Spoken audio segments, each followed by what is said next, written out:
Hello, I'm Guy the Mirror.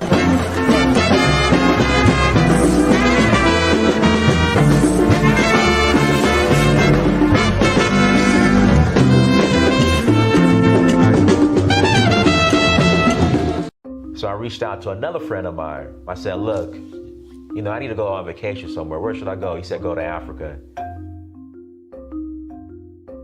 And not only am I going to go, I'm going to explore a new country. So I went to Tanzania, South Africa, Namibia, Mali, Senegal, Morocco, Liberia, Namibia, Kenya, the Voodoo Festival in Ouida, Gambia, Togo, Cote d'Ivoire.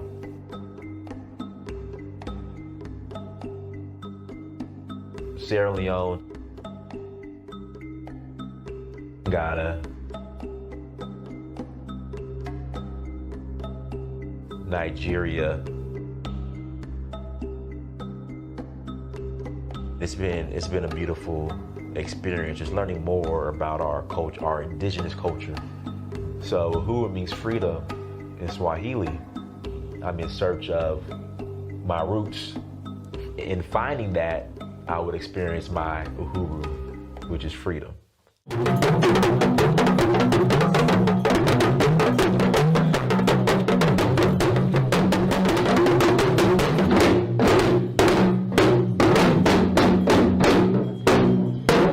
Till next time, Amir, I'm out.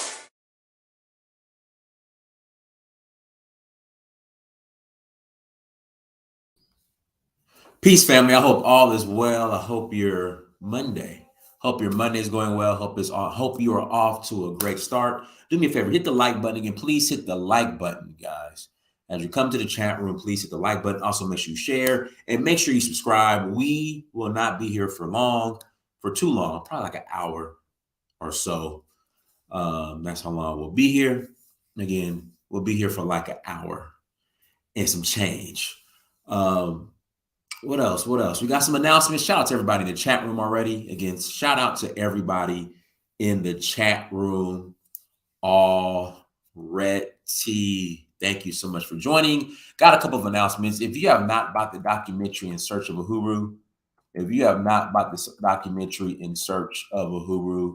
please go and support the documentary. Go to searchforuhuru.com. Link is in the chat room. Again, link is in the chat room. Link is on the screen. Go and buy the documentary, guys. It will really mean a lot. Everybody needs to have a copy of this documentary. This documentary is going to inspire you and move you to travel to the motherland. Again, this documentary is going to inspire you and move you and motivate you to move to the visit, move, experience, take a deeper look into the motherland. So please go to searchforuhuru.com, click on that link, buy the documentary. It's streamed, and you can stream it as much as you want. You pay for it one time. It's $10.99. Again. I really appreciate your guys' support from the bottom of my heart. Tours. We got some awesome tours coming up. Rolling to Sierra Leone in April for the citizenship swearing in. So if you have your African ancestry DNA results, I'm taking a group in April to get sworn in, to get their passports. My passport is upstairs somewhere in my bag, so it's packed. So I don't have it here. With me. It's upstairs already. I keep my passports like packed in my my carry-on, all three of them, my Nigerian, Sierra Leone, and U.S. passport. So yeah. So make sure you visit Danfo. That's DANFO .Africa. Again, make sure you visit Danfo. That's DANFO .Africa. Again, visit donfo.africa to learn more. Sierra Leone in April, Senegal in May for the Jazz Festival. Come and join us. We got 3 spots left. And for Sierra Leone, we got 8 spots left. Then we have Nigeria in August for the Oshun Festival. I'm going to do another show later on tonight, formally announcing the Oshun Festival. Then we got Zanzibar in November. So family, come and join us. Go to donfo.africa, click travel, and bada bing, bada bam, there we go. All right, so let's jump into the topic.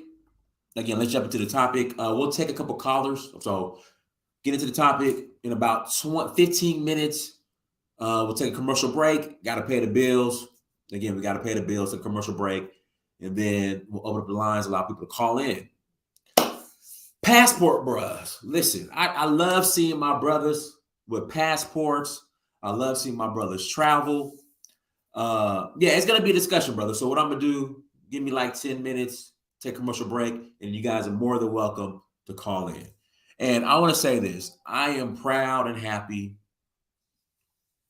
to see brothers exploring the planet.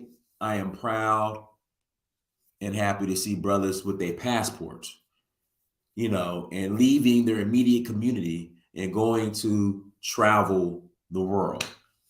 Again, I am happy that Black men aren't just confined. Again, I'm just happy to see Black men who just don't limit themselves to their immediate community and now communities and now have passports and are traveling all over the world. Black men, we are desired.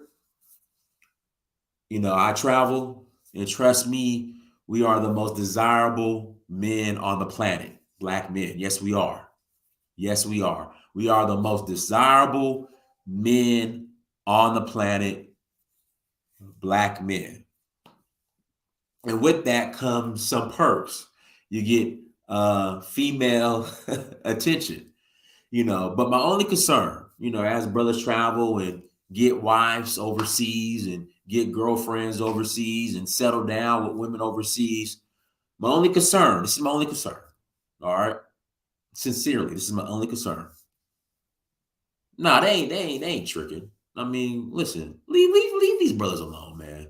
Like, we gotta stop playing, excuse my language, penis and vagina police. Again, we gotta stop playing penis and vagina police. Listen, the brothers want to go overseas and do what they want with their money and get girls, that's up to them. Well, desirable, lusted, whatever, you know, whatever, desire, lusted, American First Rifleman, whatever you want to call it, is what it is. But my only concern is, now with the advent of social media and brothers overseas bragging about, you know, they find Brazilian women and they find women in Thailand and this land, is what we have to understand. Other groups of men, Fabian, I'm gonna get into that. There we go, Fabian. I'm gonna get into that, brother. Fabian, that's where I'm going, Fabian. That's where I'm going. The lack of discretion. Other groups of men, okay, are going to start having a problem with you objectifying their women. Again, other groups of men are going to start having a problem with you objectifying their women. It's coming. You got to be careful. Again, it's coming. You got to be careful. It is already happening. You had the brother get ran out of Brazil. You had in Colombia, every other day, there's a brother getting set up.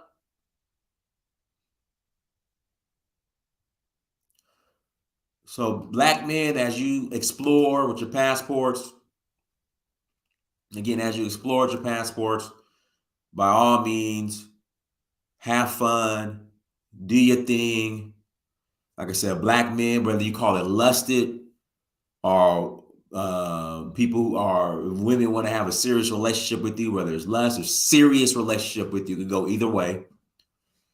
We are the most desirable men on the planet. Trust me, trust and believe. Because those same women overseas who America's First Riflemen say that are lusting after you, if you really wanted to settle down with them, you could. All right. And no other group of men have it like that, where you got options. So we're going to take a commercial break. Again, brothers, be careful, protect yourself. Everything doesn't need to be out there. Discretion is important because, again, other groups of men are going to start having a problem with you objectifying their women. So just be careful. I'm not hating. Have fun. I'm just happy to see brothers out there traveling with their passports. Let's go ahead and take a commercial break. I'll put the link in the chat room. Click on the link, call in, and we will continue the conversation.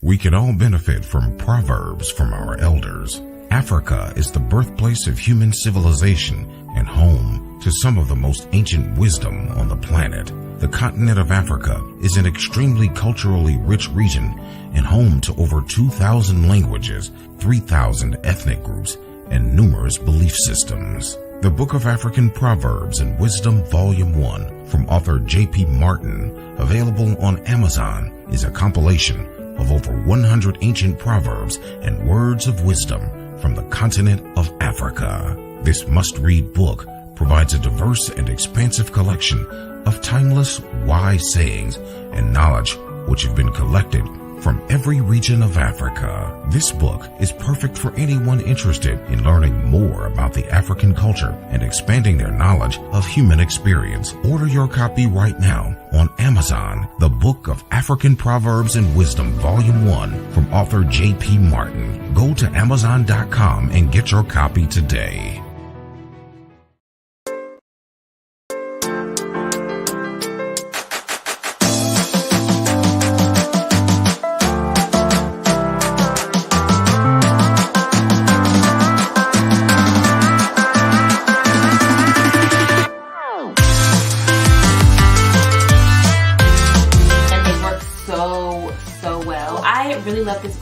First off, the products are quality. I have amazing hydration.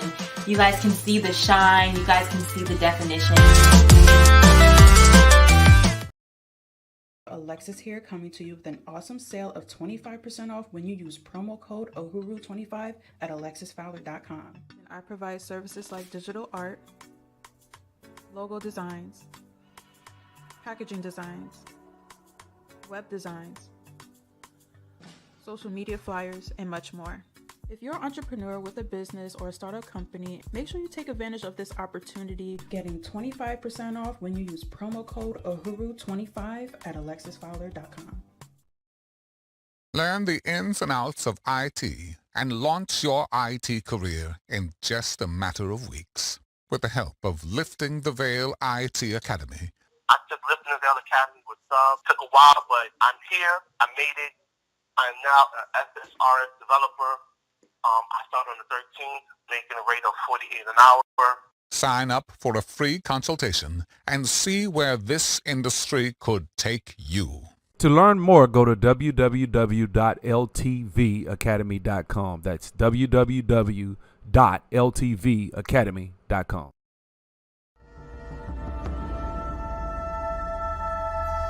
At the Okoli Law Group, we specialize in producing justice. If you or a loved one in the Atlanta metro area is facing serious criminal charges, then you need serious legal representation. The Okoli Law Group is here for you. The Okoli Law Group is here for us. The Okoli Law Group, serious legal representation.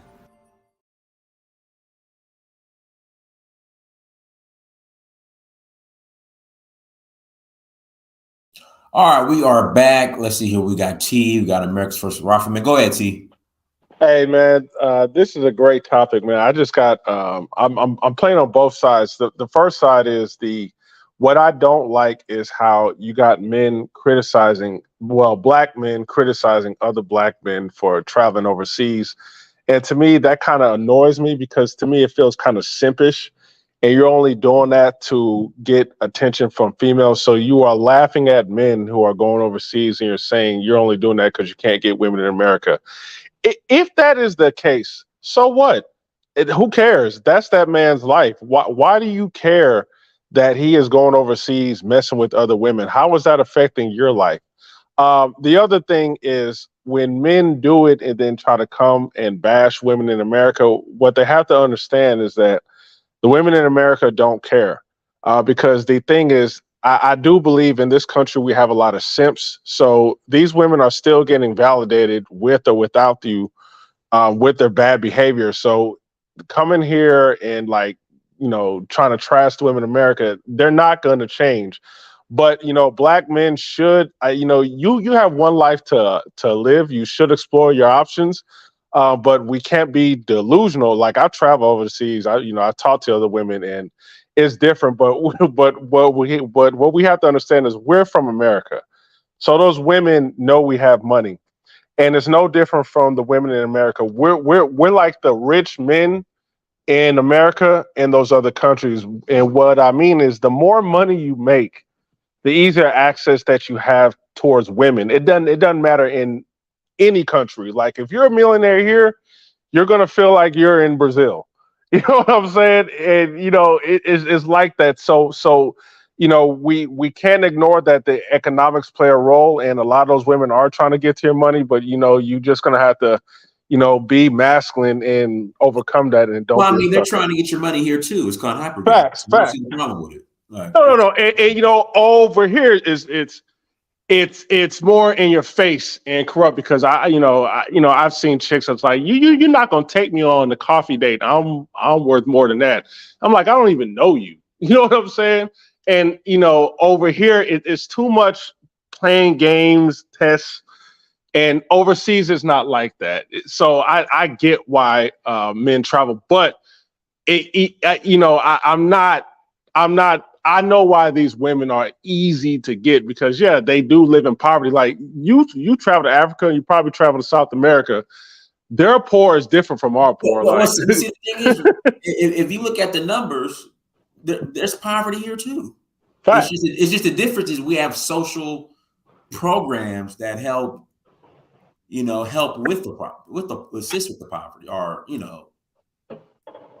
Well, yeah. But the thing is, we have social safety nets here in America that you can take advantage of and exploit if you're in poverty. But we got poverty here too. Don't let it fool you.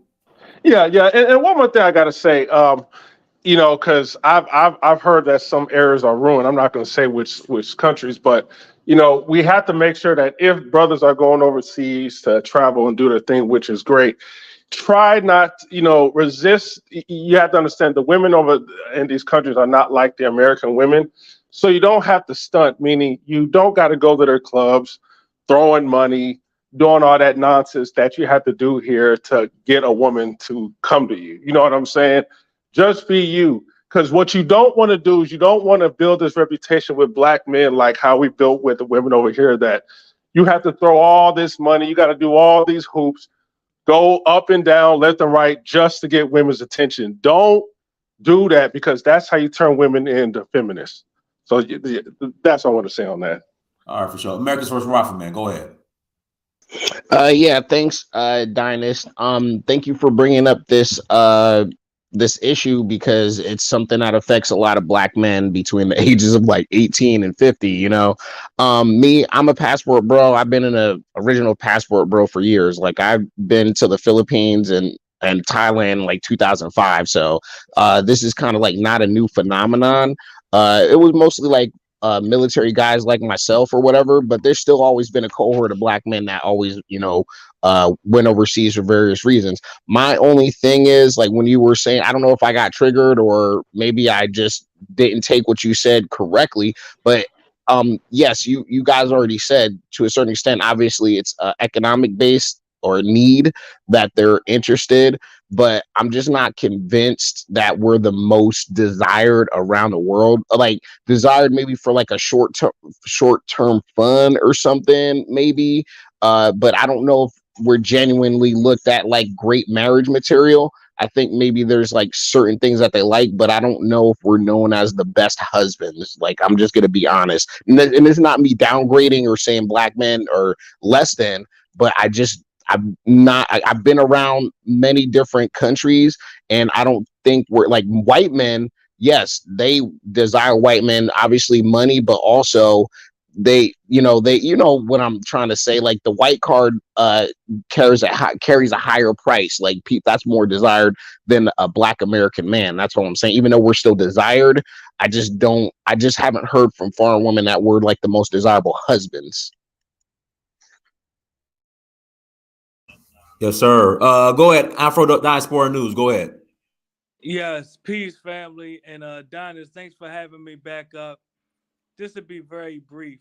And Donis, last time I asked you this question, you were not able to answer. So this is to any of the panelists, with all due respect.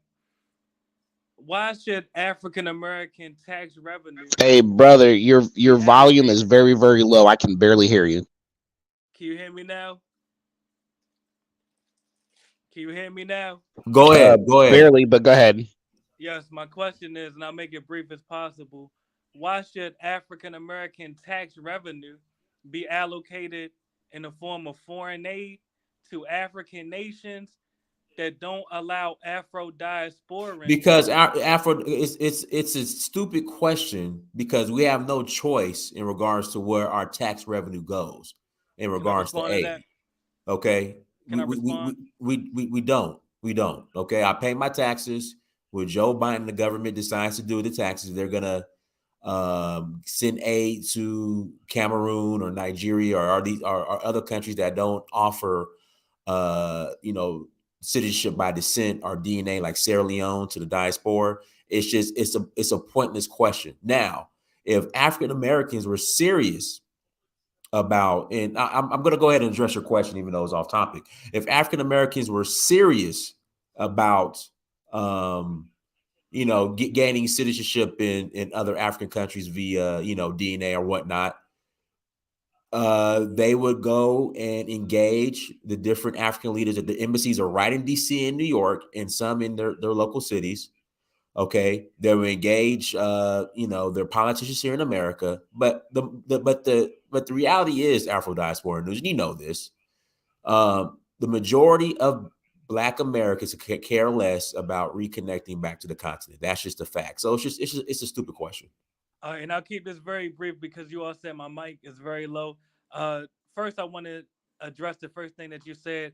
You're wrong when you say that there's nothing that we can do about it. Number one, we can vote against politicians that support foreign aid. But we're not. But we're not. We're not. It's not. We're not. It's so vote blue no matter who. But Afro Diaspora News, again, when Black people go to the polls, their last, the last thing, the furthest thing from their mind is engagement with Africa as far as politics. That's a choice. That doesn't mean that we can't change it. That means we're choosing not to. So again, it's a pointless question. The majority of African Americans, they are anchored here in America. Period. The vast majority. Me, I'm an outlier. Okay. People in the chat were outliers. Hey, Dynast, I ain't leave nothing in Africa. Yeah, I'm an outlier. So like even bringing that up, it's a waste of time. They don't even want to go to Africa. The overwhelming majority. Yeah, that's what I'm saying. You know what I'm saying? It's just they'd rather go to Europe. Maybe 5 or 6 years ago, I would have gave you like, we gonna rise up and we gonna make sure our tax dollars don't go to Cameroon. But at this point in time, it's a waste. And it's not. But it's not. Well, let me say this before I drop down. It'll be very brief. It's not just Cameroon that does not allow dual citizenship. I'm very aware, but again, Afro Diaspora News, the average Black American, 99.99% of Black America, when they go to the polls, furthest thing from their mind is Africa American engagement. Period. All right. Please give me 10 seconds to close. For all the listeners, if you're African American and you're against your tax revenue, you're against it going to nations that won't grant you citizenship, call your congressmen and senators and demand that your tax revenue be rescinded.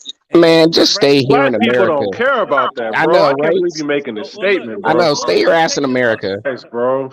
All right, well, listen, you could just keep taking the loss then. This ain't even a talking point within the black community, man. This Yeah, is it's not not. even a It's talking not. point, man. Yeah. Just. Well, should it not be? Can you just stay around? Hold on. Afro diaspora news. Just worry about yourself. You don't pay taxes Well, in brother, America. I'm already outside the country right now, brother. I'm in Latin America. Okay. You already know that. Well, good for you, brother. Good for you. Of course, brother. Well, listen, thanks again. Stay blessed, man. Okay, thank you. Go ahead, Fabian. Go ahead. Hey, greetings, brothers.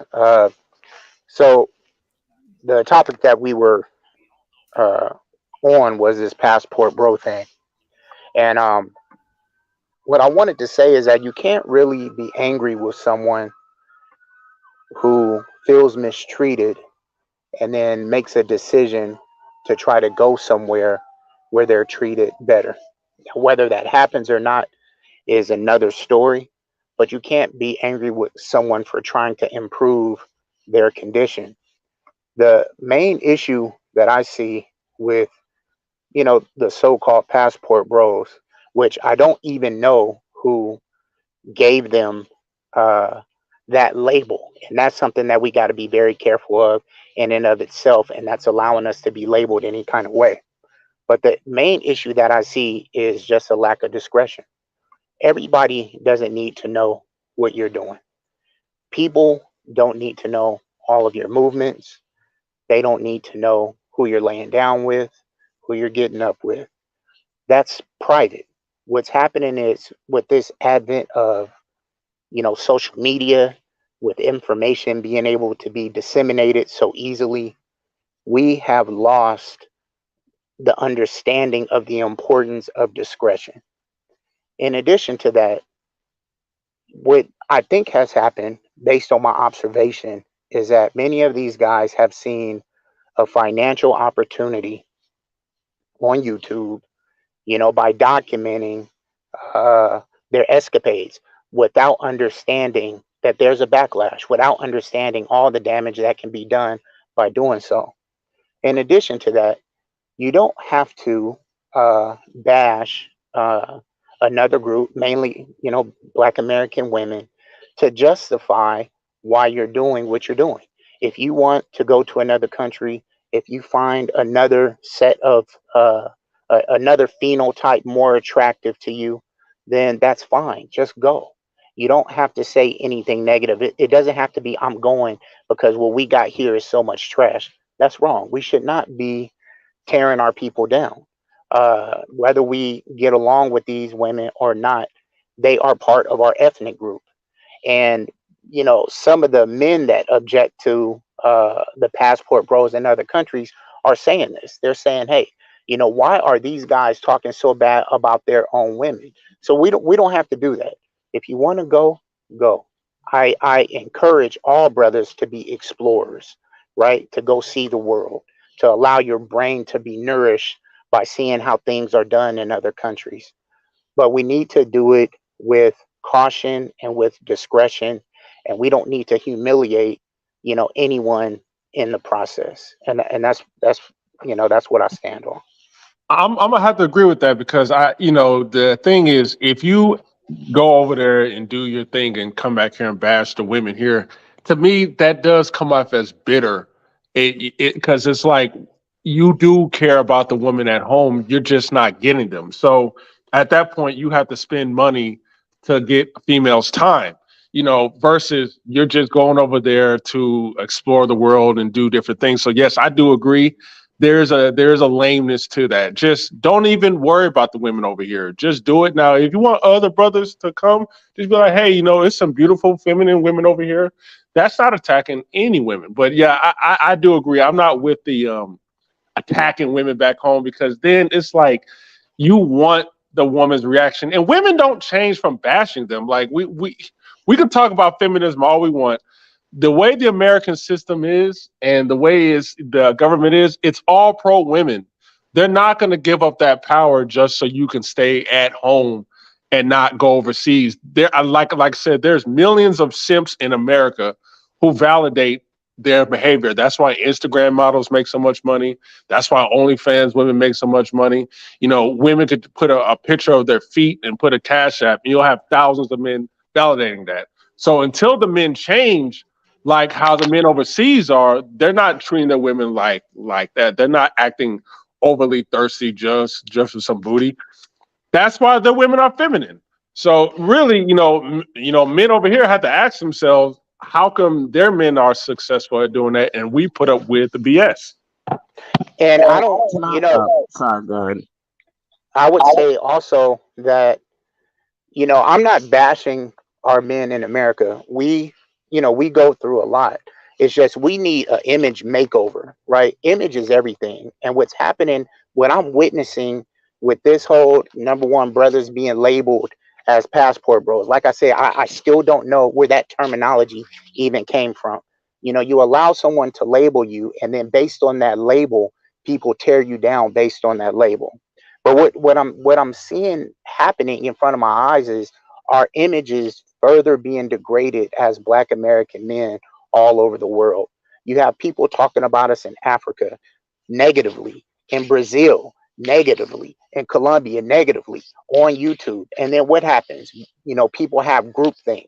And now all of a sudden, you have all these groups of people who don't even know us, who don't even know above our, amongst our ranks, that we have high quality men, intelligent men, strong men, caring men, tough men, whatever positive attributes you can assign. We have men amongst our ranks that have that, for our images being destroyed. And that's why we have to use discretion, because you can't hit a moving target, which you don't see, out of sight, out of mind, which you don't see, you can't comment on, you can't attack, etc., etc. So, and I won't say that in other countries they don't have bad men doing bad things to their women. That's, it's people who have inappropriate behavior in every single ethnic group, every type of citizenship on the planet. I've traveled extensively throughout the world, and I've seen men behave inappropriately everywhere. But the thing that we have to understand is that when we put this type of information out on social media, and this information can be disseminated amongst the whole world, we got to be careful. We got to be careful of that, because your actions are not only affecting you, they are affecting me, and they're affecting other brothers in other places that we have not even met yet. So we have to conduct ourselves accordingly, right? And hey brother, can I push back just a tiny bit? Yeah, go ahead, brother. Like what you're saying is like 1,000% legitimate and right, because like we inevitably there's going to be a passport pookie or two that's going to squeak through and make our image look bad. But overall, yes, as Black men, we need to make sure we diligently work on our image overseas, because prime example, and this has already been talked about in the passport bro community. Let me unpack a couple of things that you said. Like, first thing, the passport bro label is more or less being embraced by certain Black men. I can tell you one particular YouTuber, his name is like Big Truck Reviews or something like that. That very successful Black man, gives young Black men really sound advice. And, he's just like, passport bro, that means Black men who go overseas for different reasons. So he's claiming that for Black men, but he's also putting stipulations on behavior if you're going to have that label. So there's Black men already claiming that label and putting a code of conduct on that label already. So that's already being taken place for a while now. And so there's already groups of Black men that are coalescing around this one issue, just saying like, look, if we're going to say we're Black men, Black American men traveling overseas, this is our code of conduct. So once we keep doing that, then we can push out these undesirable elements. Because yes, the complaints from some of the locals, like from Colombia, and especially it's mostly South America, where we don't go there to actually travel. We go there like we'll say, okay, we're here to travel, but then just go there and start tricking, and filming girls saying, hey, do a 360 and all this hypersexualized shit. Like, yes, people are growing very tired of that. So it's just go over, talk to the locals, film some regular PG stuff and just, you know, at night do your thing, but don't broadcast it, and that's it. So, and I think black men are kind of waking up to that scenario. But yes, like we need to make sure we shun the dudes that go over there with this bullshit bad behavior. Exactly, and that's what kind of gives black men a bad image, because we are bringing that hood dumb mentality to these other countries and cultures, and these people are not putting up with it. Like they're not, you know, talking about the Asians this way. They're not talking about any other, you know, even the white people this way. But we're going to blacklist ourselves. You're right. If we're going there doing that dumb trick and stuff that we do over here, which is why our women, you know, the people who criticize our women behave the way we do, is because we validate that stupid behavior, and then we go over there with that same hood mentality with their women. And you know, we can't just go over there and have a good time. We got to broadcast it, you know, maybe humiliate some of the women, who knows, but it is a bad light. And yes, I agree, those brothers got to be called out. Yeah, what I would say also is that when you go to these different places and you're showing your business by taking these videos, by, you know, praising these people, by saying all these great things about these people, you've never been treated bad, what happens is you develop a reputation and you get trapped by your reputation. Now, I will guarantee that brothers have gone overseas, have not had good interactions with these women, but because they've toted such a heavy line against the women in our country, they can't even be truthful, or are unwilling to be truthful and come back and say, hey, I had a bad experience with these women over here. Actually, the women in our country, you know, some of them are a bit better. They won't even say that. And in order to avoid that even happening to you, if no one sees what you're doing, if you're not reporting what you're doing, if you have a bad experience, you don't have to worry about justifying your actions, because you're not putting material out for people to see and judge. It's just better to be quiet, to move silently, you know, to find some other way to make money instead of putting videos on YouTube, you know, while simultaneously bashing women from the ethnic group that you come from, you know, and making yourself look, you know, making yourself look undesirable. Making us all look bitter, yeah, just be quiet. One thing I like what you're saying is 100%, but the claim that black men just go and start bashing black women is like a little, like, let's be honest, okay, with our women in the West, and then this is not just black women, this is white women too. Any type of criticism is always construed as sexism, misogynoir, and bashing. You know what I'm saying? Like literally, if you're a black man and you say black women are grossly overweight by the statistics, you're bashing them. You know what I'm saying? So it's a thin line between bashing and trying to educate our people, and our people too, not just our women. But you understand what I'm saying? Like there's.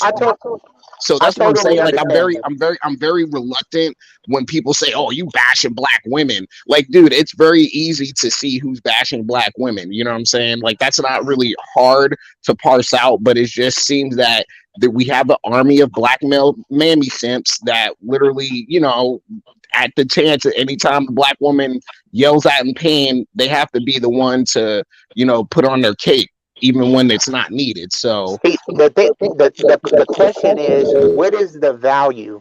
What do we accomplish by saying anything negative about them at all? Now, I'm not saying that telling the truth is not being negative. I'm sorry. If you're putting straight stats out there, if you're putting straight stats out there, that's not bashing or hating. Now, if you're just going above and beyond, just saying black women are the worst, black women are this, that's a little bit different. But if you're that's what I'm focused on. Yeah. These are the statistics. These are the negative outcomes we're having in America because of these black female behaviors. That's not bashing. Now, if people are just like going on and on about just like black women bashing out, we're just like they're the worst, or the, you know, whatever, and they don't put any forth examples of a high functioning, beautiful, you know, cooperative black woman, then yeah, that's a problem. And there's black women out there that are fit, friendly, cooperative, and all that stuff that Kim and Samuel said they should be, and they're put to the forefront. Maybe not enough, but also too, those women are bashed by our own women too. You know what I'm saying? So they call them mammies. I agree. Out there. I agree with what you're saying. My point is that is that a discussion that is supposed to be had on YouTube where millions of people the world over can see what we're thinking and what we're saying? Or is that a discussion that is supposed to be had solely amongst our peers behind closed doors, and we resolve it ourselves within our own community? That's my thing. I'm not saying whether issues exist or not. We see inappropriate behavior from male and female members of our ethnic group. That's not what I'm denying. I'm not denying that. All I'm saying is, do we have to put those things out for the rest of the world to see and judge? That's my whole thing. I just think that we can do better with the things that we allow to come out of our mouth. Just because what you're saying may be true for some people, is it necessary? What do we gain by saying it for the whole world to see? That's all I'm saying. Well, yeah, and you know what? I agree with that too, because the thing is, there's some black, and this is not simping, because I agree with what you said before, brother. Like, if you're going over there and you're saying because the black women in America are trash, and you're not really giving any statistics, that is hate. But but if you do the criticisms, maybe they're obese, or you're saying we have a family problem, which is making them masculine. I can get that, because that is a fact. But the thing is, shit, man, I forgot what I was gonna say, man. So somebody go, man. I lost my train of thought. Yeah, so I'm not in opposition to what the brothers are saying. Hey, Fabian, one second, brother. Sorry to interject. Guys, do me a favor. No, go ahead. Sorry, Fabian, my bad, bro. Guys, do me a favor. Hit the like button again. Please hit that like button. If you have not hit the like button, hit the like button. Father Ha Satan. Before I let you on, you need to turn your camera on, because I don't know who you are. So please make yourself known. Then once I clear you, you could come on. But I'm not going to let you on until I see you. Go ahead, Fabian. No, I was just, while the brother was collecting his thoughts, I was just, letting the brothers know. I agree with what you're saying. I'm not, deaf to the sufferings of, men in our ethnic group in this country that we live in. I'm just saying we have to do a better job with the image that we project around the world. And part of doing that is being careful of the things that we say, and being careful of the things that we do, and the actions that we take, that we allow to be seen by the whole world. Because we already know, you can go into any country and see, men in any country behave poorly. But those things are not being monetized. Those things are not being shown the world over. These people at least understand, the importance of protecting their image. That's my thing. Yeah, and that's what I'm saying. Hey, 1 second, T. Sorry about that. Hey, Father Ha Satan, if you want to, you could turn your camera back off, unless you want to come on with your camera on. It's up to you. Okay. All right, go ahead, T. We'll pass it to Father. Yeah, because it's some black men, unfortunately, they will get with white women, and then they'll start bashing black women. And the problem with that is, when you're, it's not a good look on black men, because it's like, why are your women rebelling against you, and other races don't have a problem with that? And I don't want to be perceived in my image as a race of man who whines about women, man. I don't care, no, it man. makes us weak. It makes us look weak. It does, man. It makes us look incapable. Man. Yeah, it makes us look incapable. It's terrible. It's terrible. It does. And the thing is, just don't deal with the scallywags, man. I mean, that's my thing. I don't debate them. When I see women bashing men all day, I'm not going to be that black man that gets on and debates her to try to change her mind. I don't care. She's already suffering the consequences. She's probably old, single, beyond the wall. Who cares? But it's like it does make us look losers, because the thing is, when you do that, are we sending the men overseas? Because what it sounded like is this: when you bash black women and doing that, is it only the men who suck with women that have to go overseas? You know that No, 100%. absolutely That's not. what it's painting it to be. And that's what I'm talking about, the labelization. So you may have men overseas, African American men that travel overseas that are doctors, engineers, entrepreneurs, wealthy, handsome, et cetera, et cetera. Some looking to play, some looking to commit. But all we're gonna see, the majority of what we're gonna see is the negative, right? Because this world has an interest in showing all of the negative things about our ethnic group, from our men and our women, both. But we project that out, though. I mean, let's keep it 100. We No, we too do. much of us I project agree. that out. I agree. I agree. I agree. So So it's I'm just saying, just for me, it's kind of stupid to complain about how people like how our image is crap, but we literally will not wrangle in the main people at the top of our community that make us look bad. We never bring them to account. So to me, it's kind of stupid. Like me, that's why it's just like the whole passport bro thing. I think small fragmented black identities in America need to just break off and see who's successful, because we don't control these big black actors and entertainment figures, the people that we venerate, to give us a fair shake in our representation. So right now, as I'm saying, I don't even look to those people or care about those people. I want a cohort of maybe upwardly mobile or blue collar black men to just have a certain way of life and just keep it moving like that. Because I'm sorry, like I'm done with the whole black American male image needs to be fixed. It's already done. I need to get another quote unquote identity with a smaller group of black men that are known for something good. So that's if I'm crazy, you can tell me I'm crazy. But at this point, I'm not waiting for Pookie around the country to change himself when I'm already doing what I'm supposed to do. you know what? Hey, I respect what you're saying. I'm in Brother agreement with you. Fabian, real Yes, sir. quick. Go ahead. Fabian, real No, quick. go ahead. Go ahead. Sorry, bro. Father Ha Satan, go ahead, Father Ha Satan.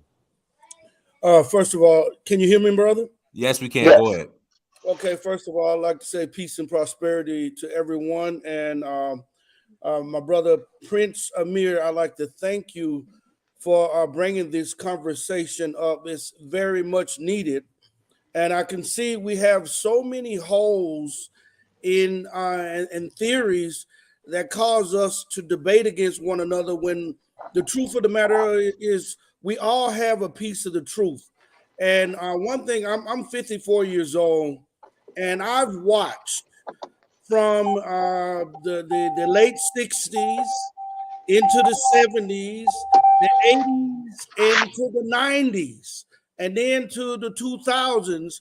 It wasn't until probably like 2000 and I'll say 2001, 2000 to 2010, we started to actually discouraging our women. Up until then, we literally worshiped them as queens. And we were also viewed as weak then, because every other man all over the world he had his foot on his woman's neck, and he had put her ass in check. But we as black men, we thought that we could worship our women into a better character. But all we did was like pretty much the same similarity is give a baby with rotten teeth. We gave her candy. And now we're arguing about being realistic about it. The truth of the matter is, my brothers, we have to put this out on Front Street. We are living in the last hour, right? You got the passport bros going overseas. And I'm going to tell you right now, I've been with my beautiful wife now. She's Afro-American red bone. Her mama and daddy is black, right? I've been with her for 32 years. But me and her are headed to Nairobi. I've been watching some of Prince Amir's videos, and I've been seeing other brothers' videos. We're getting the hell out of America, not only because of the character of our women have fell to such a low level on such a mass level, but finances. I'm just tired of fighting with the white man. Why can't I go and do something with our brothers? I know, because I'm an indigenous. I do believe that many of us are. Oh Lord. Oh boy. Oh God. Indigenous to what? Can I finish, my brother? Indigenous to what? Blackfoot tribe. Here we go. Can I finish before we start with the insults, my brother? There's nothing wrong with us admitting that there were beautiful brown-skinned men and women all over the earth before Pangea separated. So no, I'm just making a point. So that ain't my argument, because I want you to understand that I love Africa. But I do believe that when we get into this bickering back and forth about what's best for us to survive as a people, right now, Africa is becoming one of the only options, and you're letting the white man and the Asian man beat you out on that. We got to take advantage. All right, Pedro's coming in. Hey, brother, I respect your commentary, and I'm not laughing at you. I respect your thoughts. Thank you for your contribution. So I've traveled to 6 different African countries. I actually traveled to Africa 3 times with Dynast, twice with Derek Bozeman, 3 times with Derek Bozeman. So my sites are on Africa, doing business there, developing there. And then also, I don't think that we are bickering. Like, I don't have any ill will towards none of the brothers on this panel. I think each one of us are giving our perspective, and that perspective that each one of us gave, is valuable, because in order to move forward as a group, everybody has to be respected.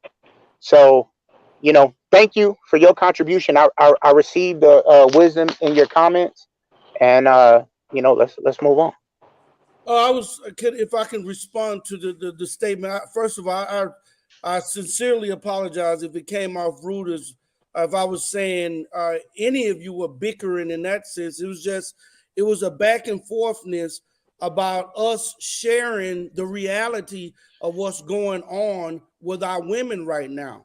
We are not recognizing that the way the Black woman is acting in America right now is a form of social engineering. It is by design. This is no mistake. From the chemicals that she put in her hair, I'm talking about the glues and the weeds. I bullshit you not. They found out in the early 30s, when the men used to wear derbies. They call it the Mad Hatter's syndrome, and it was from mercury poison. A lot of the hair and a lot of the chemicals that our sisters are putting on their face in makeups and on their in their weaves are driving them insane. And a lot of brother, like seriously, we already have incidents where Asians are putting their whole Asian foot in Black women's ass so these women can get their weaves, and Black men literally say, stop doing this, sisters, this is killing your wealth, your health, your image, and they still were there the next day.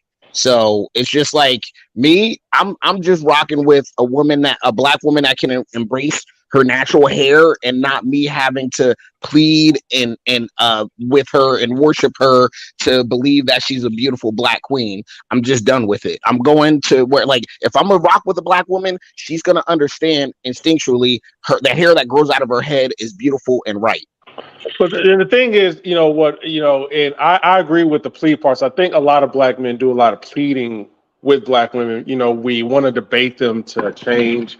I've even seen a YouTube channel where the brother labeled it, Black women, please change, or please understand. It's just like, stop dealing with those women. But I also want to agree with the other brother. We don't need to be talking about women with other races. I get it. If we have problems, I'd rather deal with it inside the community. I don't see a reason to go to a white man or another group and, talk about our women. Like, what does that do? Like I said, why are we always trying to shame women to change? They're not going to change. The only way they will change is if men stop validating their stupid behavior. But because black men are trying to get laid the easiest and the quickest way they possibly can, there is no incentive for black women to change. It doesn't matter how much you complain about their weave, hair, it don't matter. The craziest, the most hood, the most ghetto hood rat black woman you ever seen is pregnant. Some dude is still giving her attention. That's the problem. We got to start with the men first if you want the black woman to change. Facts. Yeah, facts. I agree with that. I agree with that. I mean, because the thing is this: when we're talking about women in general, if someone were to ask you a question, if there was a Asian man, an Indian man, a Latino man, and the question, and an African American man, and the question was asked, whose responsibility is it to address the conduct of women in your ethnic group? What would the answer be? And I guarantee you, the Asian man would say it's the Asian man's responsibility to address the behavior of the women in his ethnic group. All men would say that. So it's our responsibility as well, in my opinion. You brothers don't have to agree with that, and that's okay. But in my opinion, I feel that part of the behavior, like we look at the things that our women do in our ethnic group and we attack them for it, but we can't be so short-sighted that we don't see how our behavior have also contributed to their behavior, right? We talk about women and the things that they put in their hair, right? The weaves. Why did that thing even start, right? Because they were trying to make themselves look like Caucasian women. And why was that? Did we ever do anything in history ever to make them think that other ethnic groups of women who had straight hair, were more desirable than our own? And did they adjust their behavior and start putting perms and all of these things with all of these chemicals, that, cause them to have illness, in their hair? See, what I've observed is that our women emulate what we do, right? When you look at rappers, when the hardcore rapping stuff came out, right? Gangster rap and all of this stuff. Then what did we start having? We have women now. We projected this thuggish image, right? And now we have women projecting the same image. We start putting all these tattoos on our bodies, and now our women have more tattoos than we do. They do exactly what we do. So if we change our behavior, right? If we change our behavior, they will get the memo and they will change too. And that's what I believe. Can I respond to that real quick, brother? Go ahead, brother. Okay, thank you. I just want to say that when I just brought up the fact that right now we are in the middle of a serious, and have been for probably about 200 years now, a biological and social war. It wasn't the black man that caused the black woman, oh, he's looking at a white girl, he likes stringy hair, so I want stringy hair. It wasn't really like that. It was like, if you don't get that nappy hair straightened, you can't work over here. If you don't do this, you can't. Black men, it used to be a common thing for a black man to have more than one wife. When the settlers saw that they were against that, no, that's not Christian-like. So they forced our ways upon their ways upon us socially. But here's the biggest thing that I want to bring to the table that we're not talking about, that is the biggest problem, which is the biological and chemical warfare of birth control. Rush Limbaugh even talked about this. Birth control and the chemicals that they put in their hair and on their face is having a direct effect on their behavior, making them bipolar.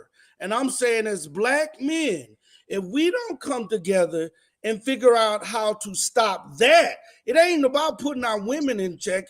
It's about putting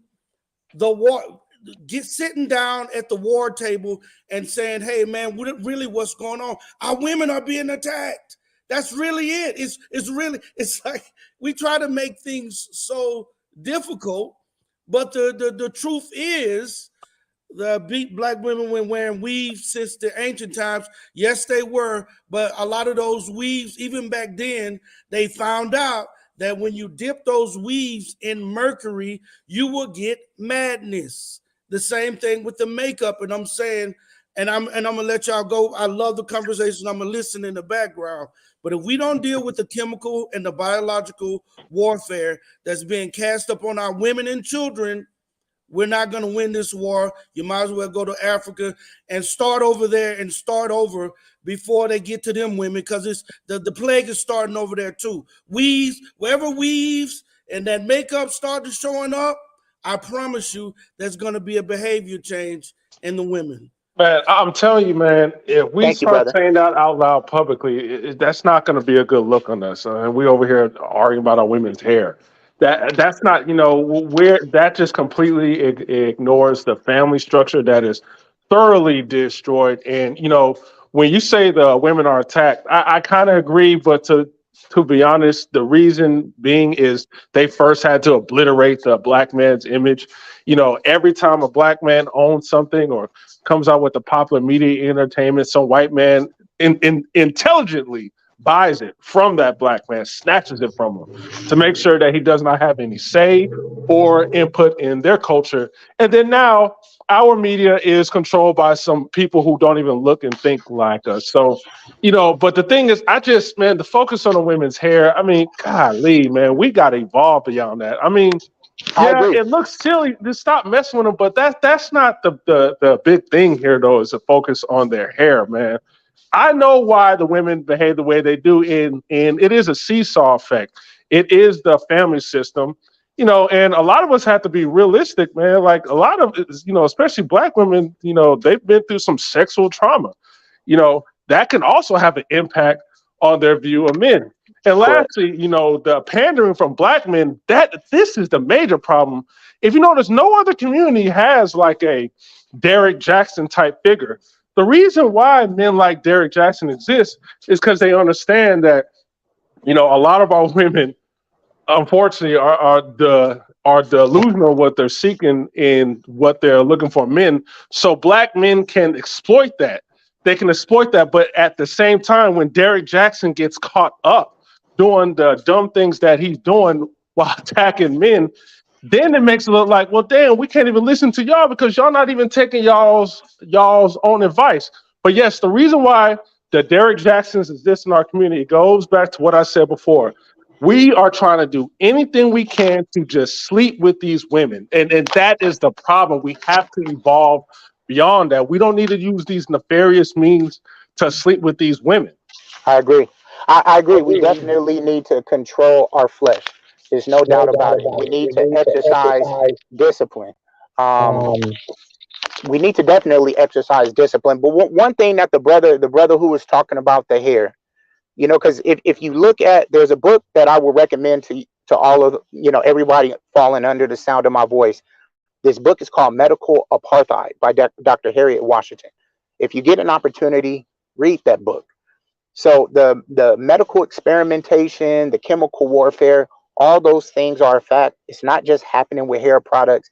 It's happening with every single thing that we consume. But the responsibility, what the brother said, well, the women are out here working. We have an issue with, the money issue, et cetera, et cetera.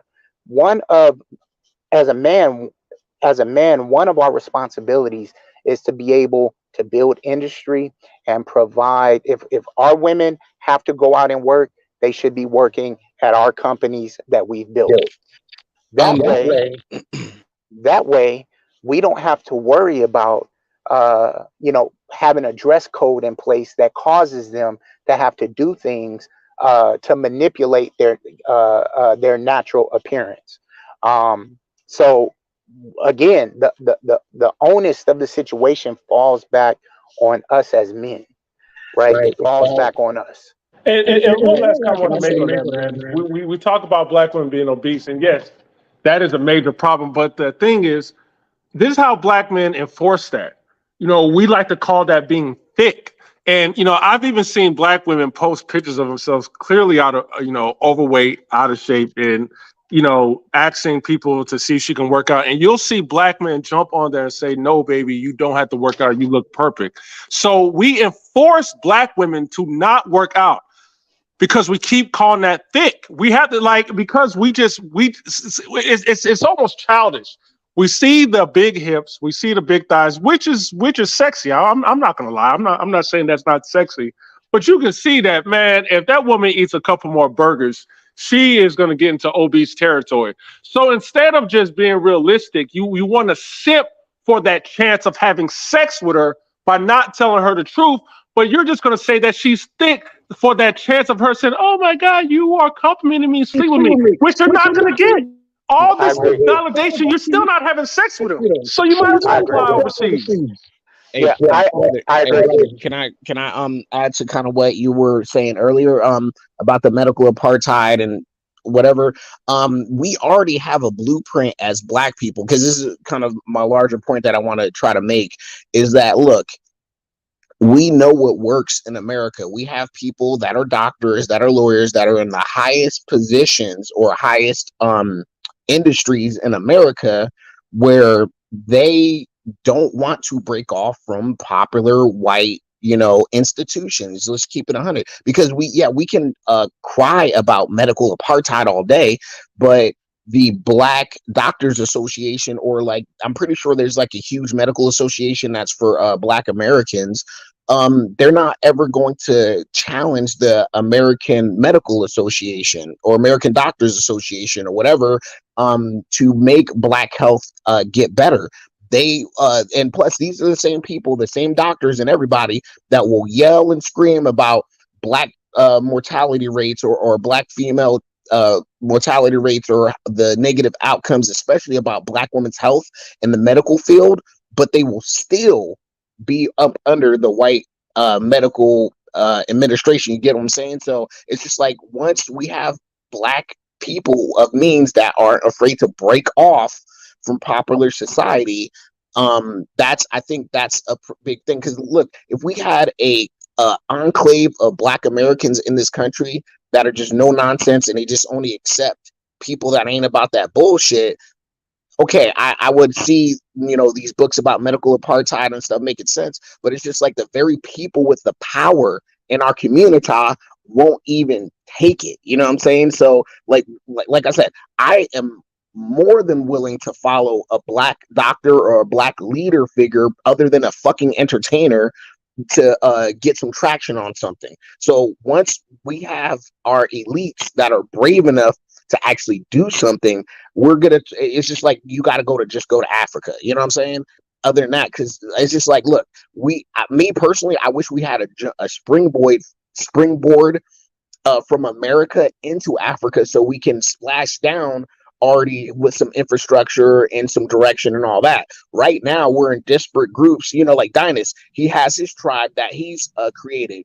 Got Brandon has his tribe that he's created that has a springboard for African Americans to go to Africa and do great things. So what I'm saying is we need that enclave here in America to help us on that journey over there. So it's just we just complain a lot about shit that we already know how to fix, or we know people that know how to fix that. Like me, I can't fix the medical industry because I work in the security field, you know what I'm saying? But there's 100 Black doctors out there that have the acumen, that have the courage, that can actually do something to where I will support them financially. I'll put my life on the line to get some Black institution that's for us to get off the ground. You know what I'm saying? So it's just complaining about these white institutions. We keep partaking in all of them. So I'm sorry not to rant, but that's how I see it. Yeah, let me hold on one second. Go ahead, Moochie. Moochie, unmute yourself. All right, hold on. DOAS, go ahead. Hey, what's up? What's going on, bro? Everything's going good. Hold on one second. Mama, so MA and Mama HO.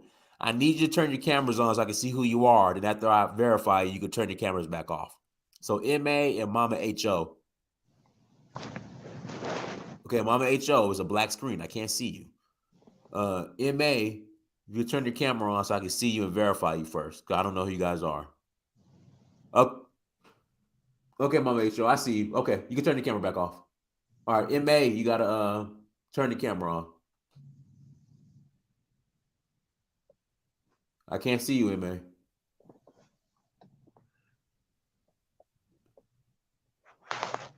Okay, it's a toilet. Okay, all right, real cute. Yeah, see, that's why I do what I do now. All right, go ahead, DOS. No, He froze up. I just came in. Yeah, go ahead. I just came in. I don't want to be too long, bro. I apologize, but I just came in, but like if you're talking about, are you still talking about like the passport guys who travel? Okay, I see. Okay, I see you now, MA. Okay. All right. Well, MA, turn the camera off if you want to. Okay, there you go. Okay, you gonna be on camera? Okay. All right, go ahead, DOS. Go ahead. No, I'm just saying. It's cool, and that's very cool. I mean, I don't think there's anything wrong with people traveling because you get a different perspective about where we're from, you know. And I think when Black Americans especially travel, they really get to see a different like aspect of how people see us and see the United States of America.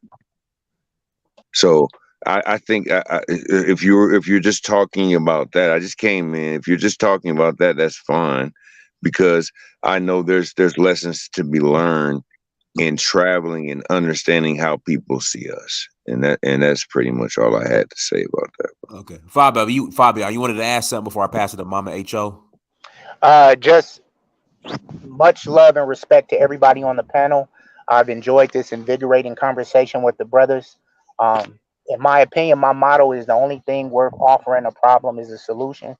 So, let's come up with some solutions. I have to exit the conversation, but much love and respect to you guys. All right, Dynast, thank you so much for having a platform and for allowing me to come on it. Okay, man, anytime, brother, anytime. Mama Ho, go ahead and unmute yourself.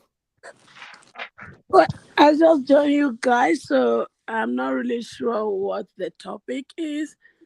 But the truth is this: I've been watching you, Uhuru, behind the scene. I'm from Nigeria originally, so. Which part? So I watch you. Well, which part of Nigeria are you from? I'm from Delta State, but I grew up in Ondo State, so I'm able to speak Yoruba. Okay, Cabo. I'm happy for this. I'm so happy.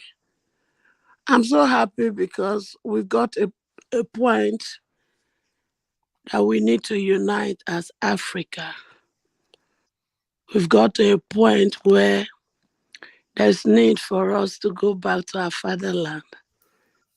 We got to a point that we have to rewrite the wrong that was done in the past and let those who are here as Black Americans to know that our forefathers committed a crime and we shouldn't hold it against each other anymore.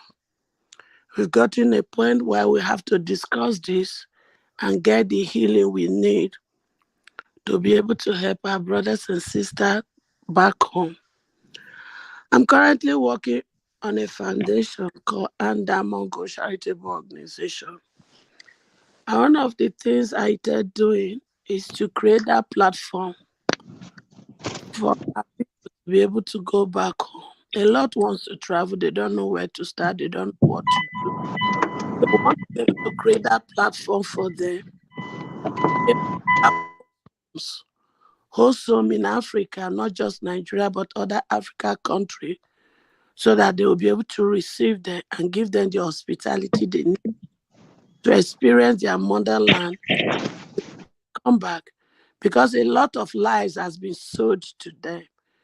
We want to give them the opportunity to be able to travel to see the difference so that they will be able to know themselves for who they are. My definition of the African race is that we are queen, we are prince, we are princess, and we are king. That is who we are. I don't care what the society we are in has defined us to be. I don't care what the circumstances each one of us are going through has defined us. But who we are We are prince, we are princess, we are king and queen. And it is high time we begin to identify ourselves with this and also pass it to our children and our grandchildren. Dynast, can I say something? Well, let me pass it. Mama HR, are you done? I'm a pass. I got to pass it to MA Doas. Yeah, I'm almost, let me round up. I'm a social worker by profession, so I've worked in group homes, foster home, and I've seen how our Black kids that are there, how they feel, how they think of themselves. And to me, we have to rewrite this and give them a better belonging as a Black child. Thank you. You're welcome. MA, go ahead, MA. Unmute yourself. Then I'll pass it to you, Doas. Go ahead, MA. Good evening. I am calling. I'm in from the U.S. Mama Ho, I have a question for you. You work in the foster care system in Africa or America? I'm here in Colorado. I'm living in Aurora, Colorado. Oh, okay. I'm one who fought against the foster care system because there are more, this is going back years ago, 92% of the foster care systems are Black Americans. And now it seems like a lot of kids in the system are under a lot of immigrants. So this is statistically. Now, question is how they got there. So that was also systematically planned. Now, I didn't plan to get on to talk about that, but that is a weapon to disseminate Black families. You're right. And being that they're in the system, which is all about money, you see, so they bring in people from other countries to make that money too. So, but I don't want to go there and that, but you did say something that was nice, which is being able to know themselves and going back. I'm sorry to interject. Can we get back on topic, please? Yeah, that's what I was going to say. If you guys want to do, you guys connect off. Okay. Offline. No, what I'm going to say is about going back to Africa so they can know themselves. But getting back on topic, Dynast, is one issue is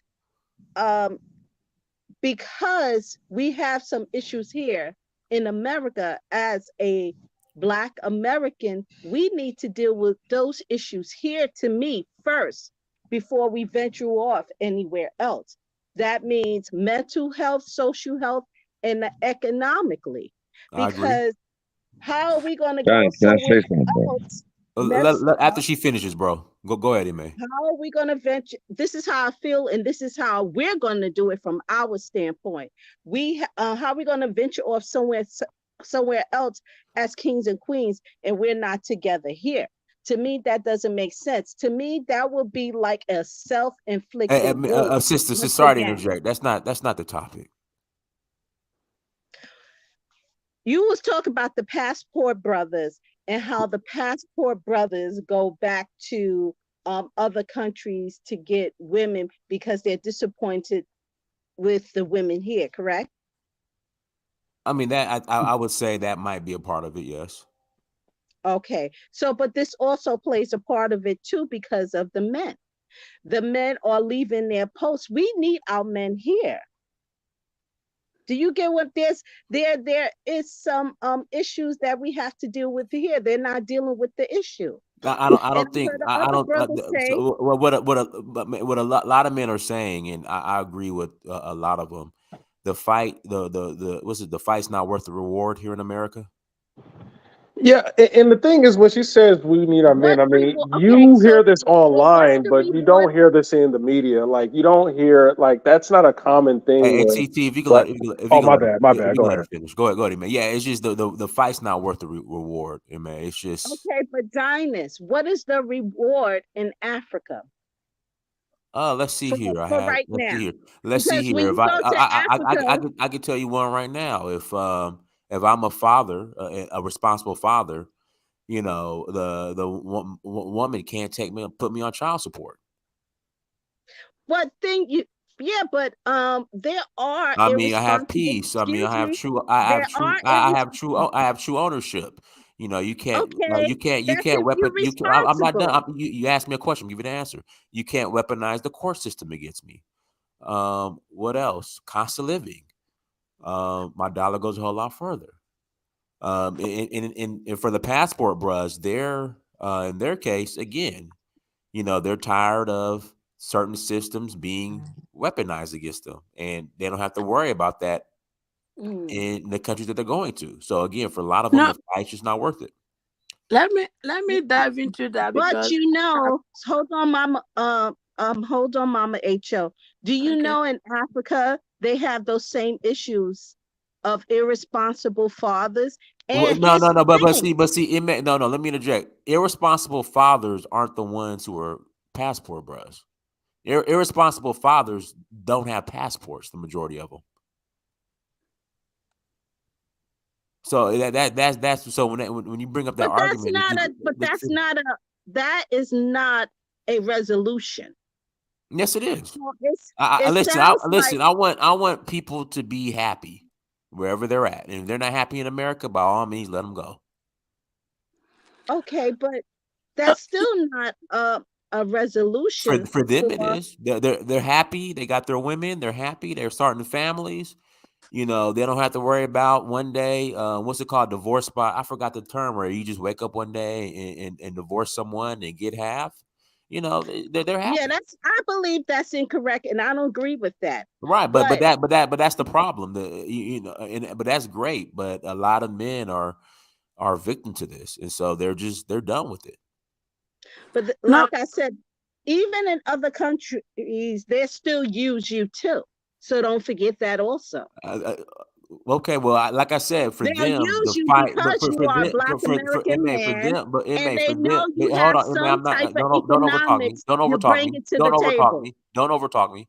The Okay. but for them, the fight is worth the reward overseas than here in America. Let's see here. You're a good father. You take care of your kid. In fact, I'll tell you a true story. I have a friend, excellent father, great father. His the mother of his child, after I want to say 5 or 6 years, took him off of child support. She then decided to get I guess state funded aid. When the government found out that the father was around, they wanted their money back. So he had to go to court and he had to pretty much pay that money back, even after he was still paying and taking care of his child. It's too many That's tricks and they games, and you do know, that, men are just tired and of it. that's not fair. That is it. I will say Right, that's not exactly. fair. So until women like you, because I'm telling you, deadbeat dads don't pay child support. I'm sorry, yeah, deadbeat dads don't pay child support because when it comes to these deadbeat dads, you might get $5 a month. So the majority of men who are paying child support are the upstanding, educated men who are actually contributing to society and taking care of their kids. And you just have a lot of men who are tired of it. So let them go. I think the answer is to create of here in this country. No, you Create. can't create nothing here. It's not even worth the time. I think if I I know may it's a fight. Go if ahead. I may come in here on a serious note,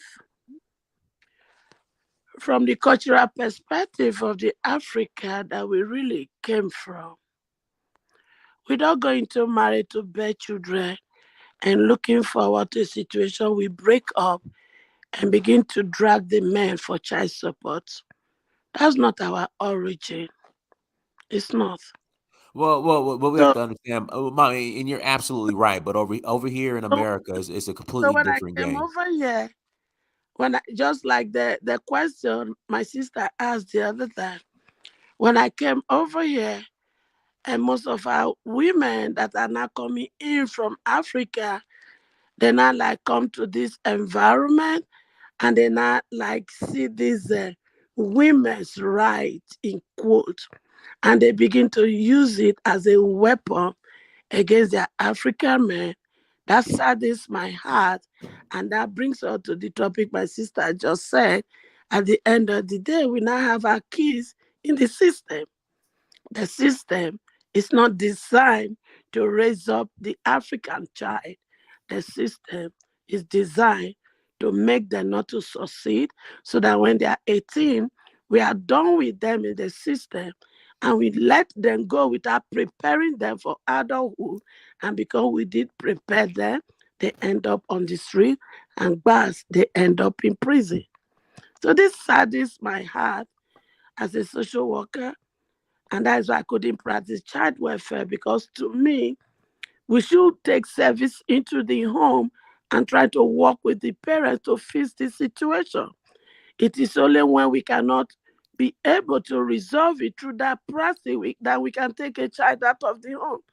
But when our first result become taking a child out of the home, and the child begin to exhibit some behavior because you are taking the child out of their comfort zone and we are not putting that into consideration. But what does that got to do with black men traveling overseas, though? Because that's not the problem. That's not the problem. The problem is the American court systems and the women participating in it, and men are just getting tired of dealing with it. And just one more thing to what Ma said, where she said that's wrong.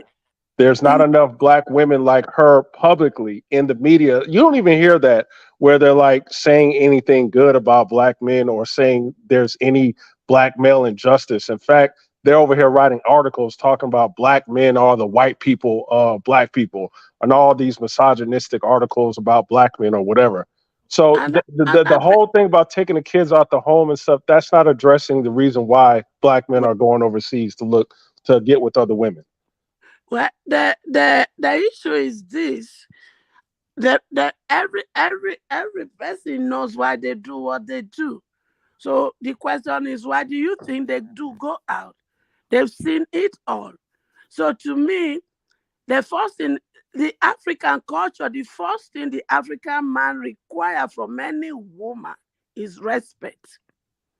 And any woman that does not give that respect to any African man, you've lost it. But are women talking to each other about this, or are y'all only talking to men about this? Because the thing is, yeah, you can talk to us about what women need to do, but the problem is, are you able to talk to other women about this? And will they receive your message without calling you a mammy or try to cancel you or try to reject you? Because you got to understand, the reason why Kevin Samuels got so popular, regardless of what people think about him, is simply because he was holding women accountable. And that's what caused a lot of hate. So, if he can't do it, I mean, and if a woman tries, they're going to just call you a mammy. So, how are you got to come up with a solution? How are you going to get women to stop thinking like that? The truth is training, education. You don't blame them, because when you have a generation of first, second, third, fourth generation of women that hear this other side and does not have the opportunity to hear what I'm saying today, they're going to think what they've been used to is the normal thing, which is not true. Everybody deserves respect. The African man deserves respect.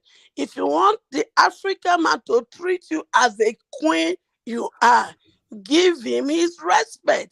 It takes nothing from you.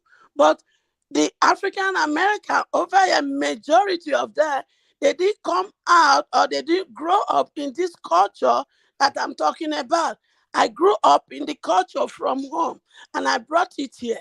When I came over here, I said to myself, take the good culture of the African that you have, plus this good culture of this environment, and use it to live your life. And that is what I do. But how many that has this opportunity? How many that reason this way? That is one of the things I want to start working on in my charity organization, because it needs to be addressed so that we can live a healthy life. Why do you think the women in America behave the way they do, which causes men to just give up? What is your reasons for that?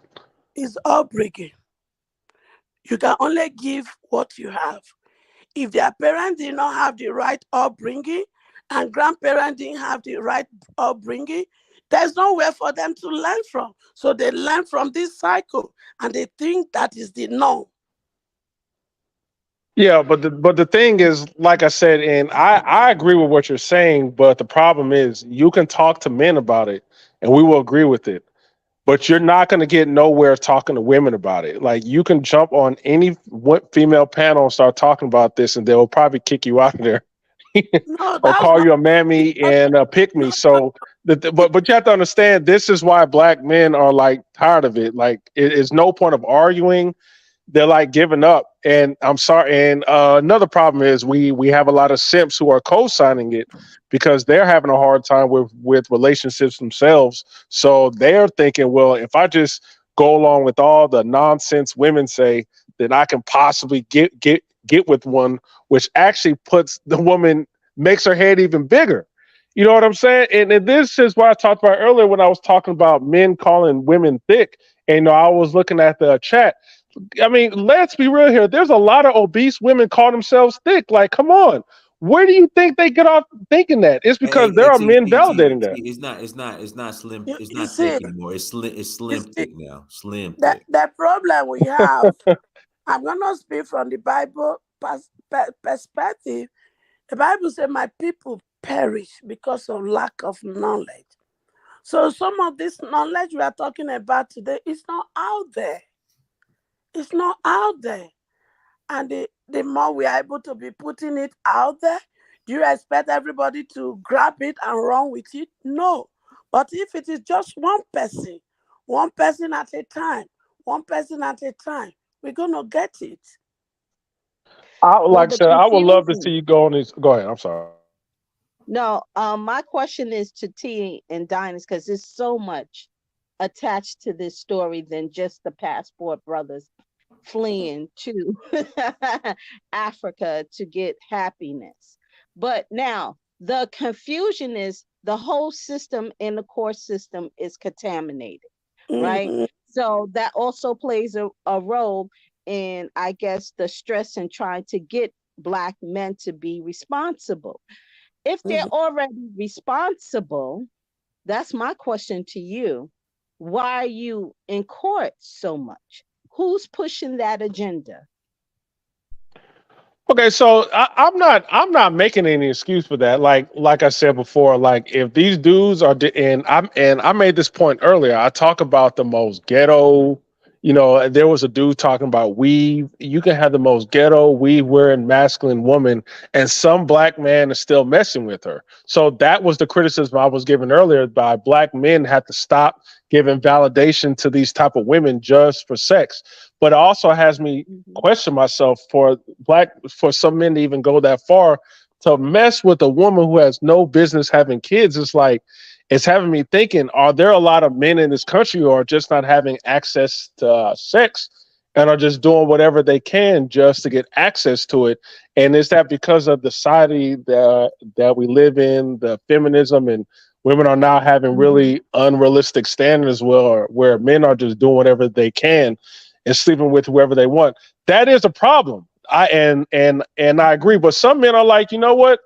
I make a good living. I'm not going to play these ridiculous games. I'm just going to go overseas. The women over there don't behave this way. They cool with me making whatever I make comfortable, and they just want to live their lives. That's not a problem. But yeah, we're just You not dealing can't with it find anymore. that here, Khalid. You can't I'm find that not here saying I at can't. all. The thing is, I don't complain about women like that. So I'm not that guy to talk to about that. I do believe you can find that here. It's a lot of hoops and games you got to play with. It's a lot of games you got to run. You know what I'm saying?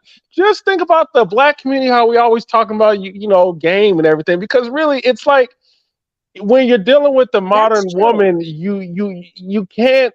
This is not no Disney movie. You can't just be nice to her. Like you have to have her chase your validation. It's all this nonsense, but that's the only way. Because if you're So too if much you're of a nice saying and charming guy, you will be taken advantage of. You will be. It doesn't Mhm. matter. You will be taken advantage of. So it became part of the culture. So that means that somewhere along the line, because in my mother's generation and my grandmother's generation, I would say go back to my grandmother's generation, it wasn't like that. But to say that some of the men they did get away with a lot of stuff. and women were more humble and submissive and silent. You see, so in Africa, it's the same way, except it's even stronger.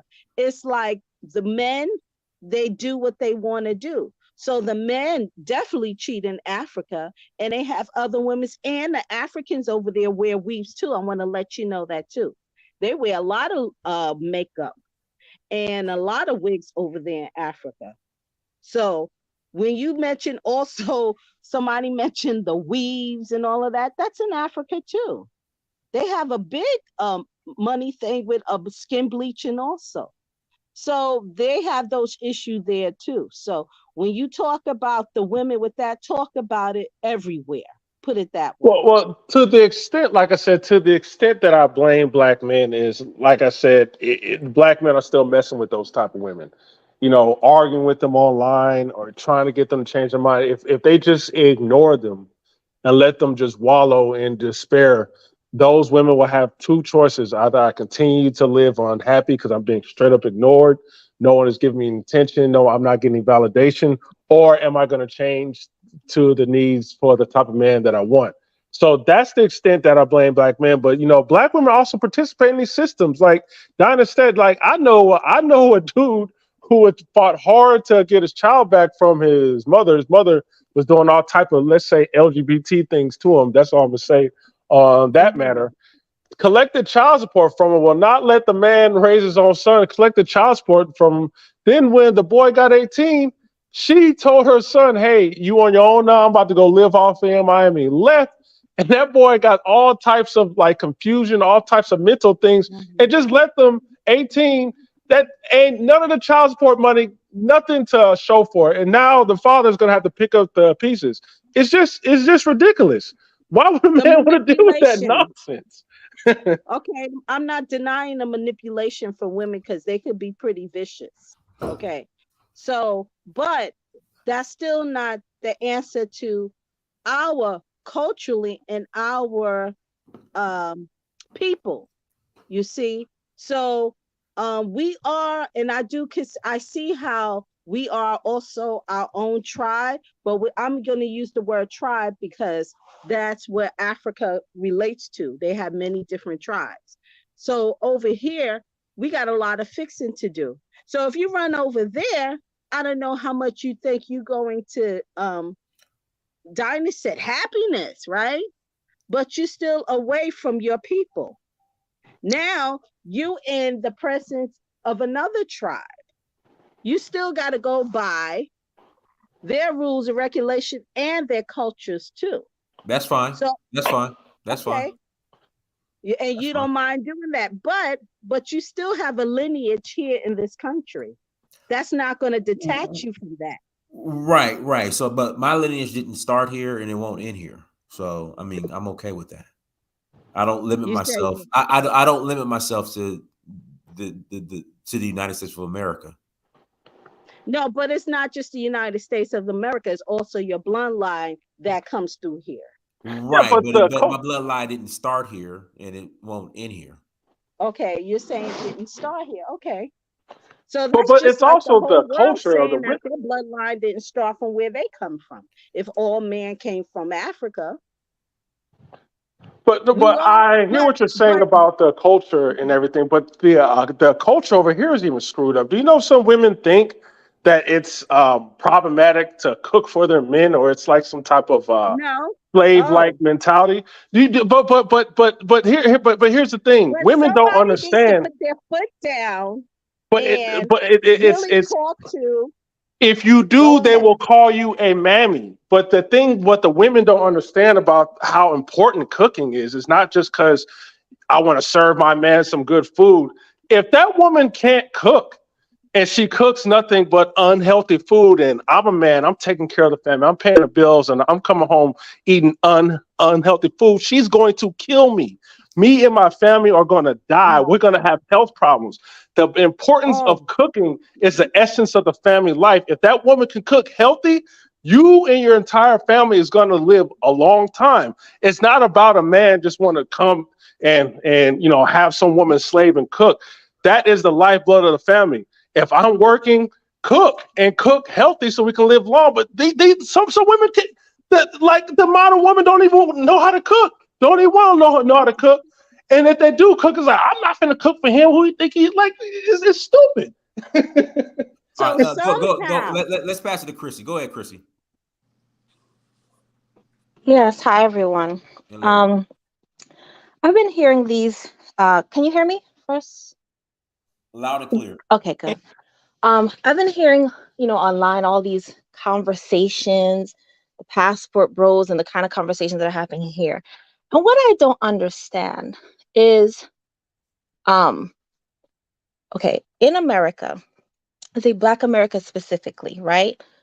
You grow up in the same culture as Black women, in the same communities as Black women. I don't understand how is it that there's a veering off mentally? That's the part I don't understand. And when I say that, like, T. Khalik is saying, for paraphrasing, they think like this or they think like that, or I don't understand the whole they. If you grow up in the same culture, in the same communities, then you emanate from the same mindset.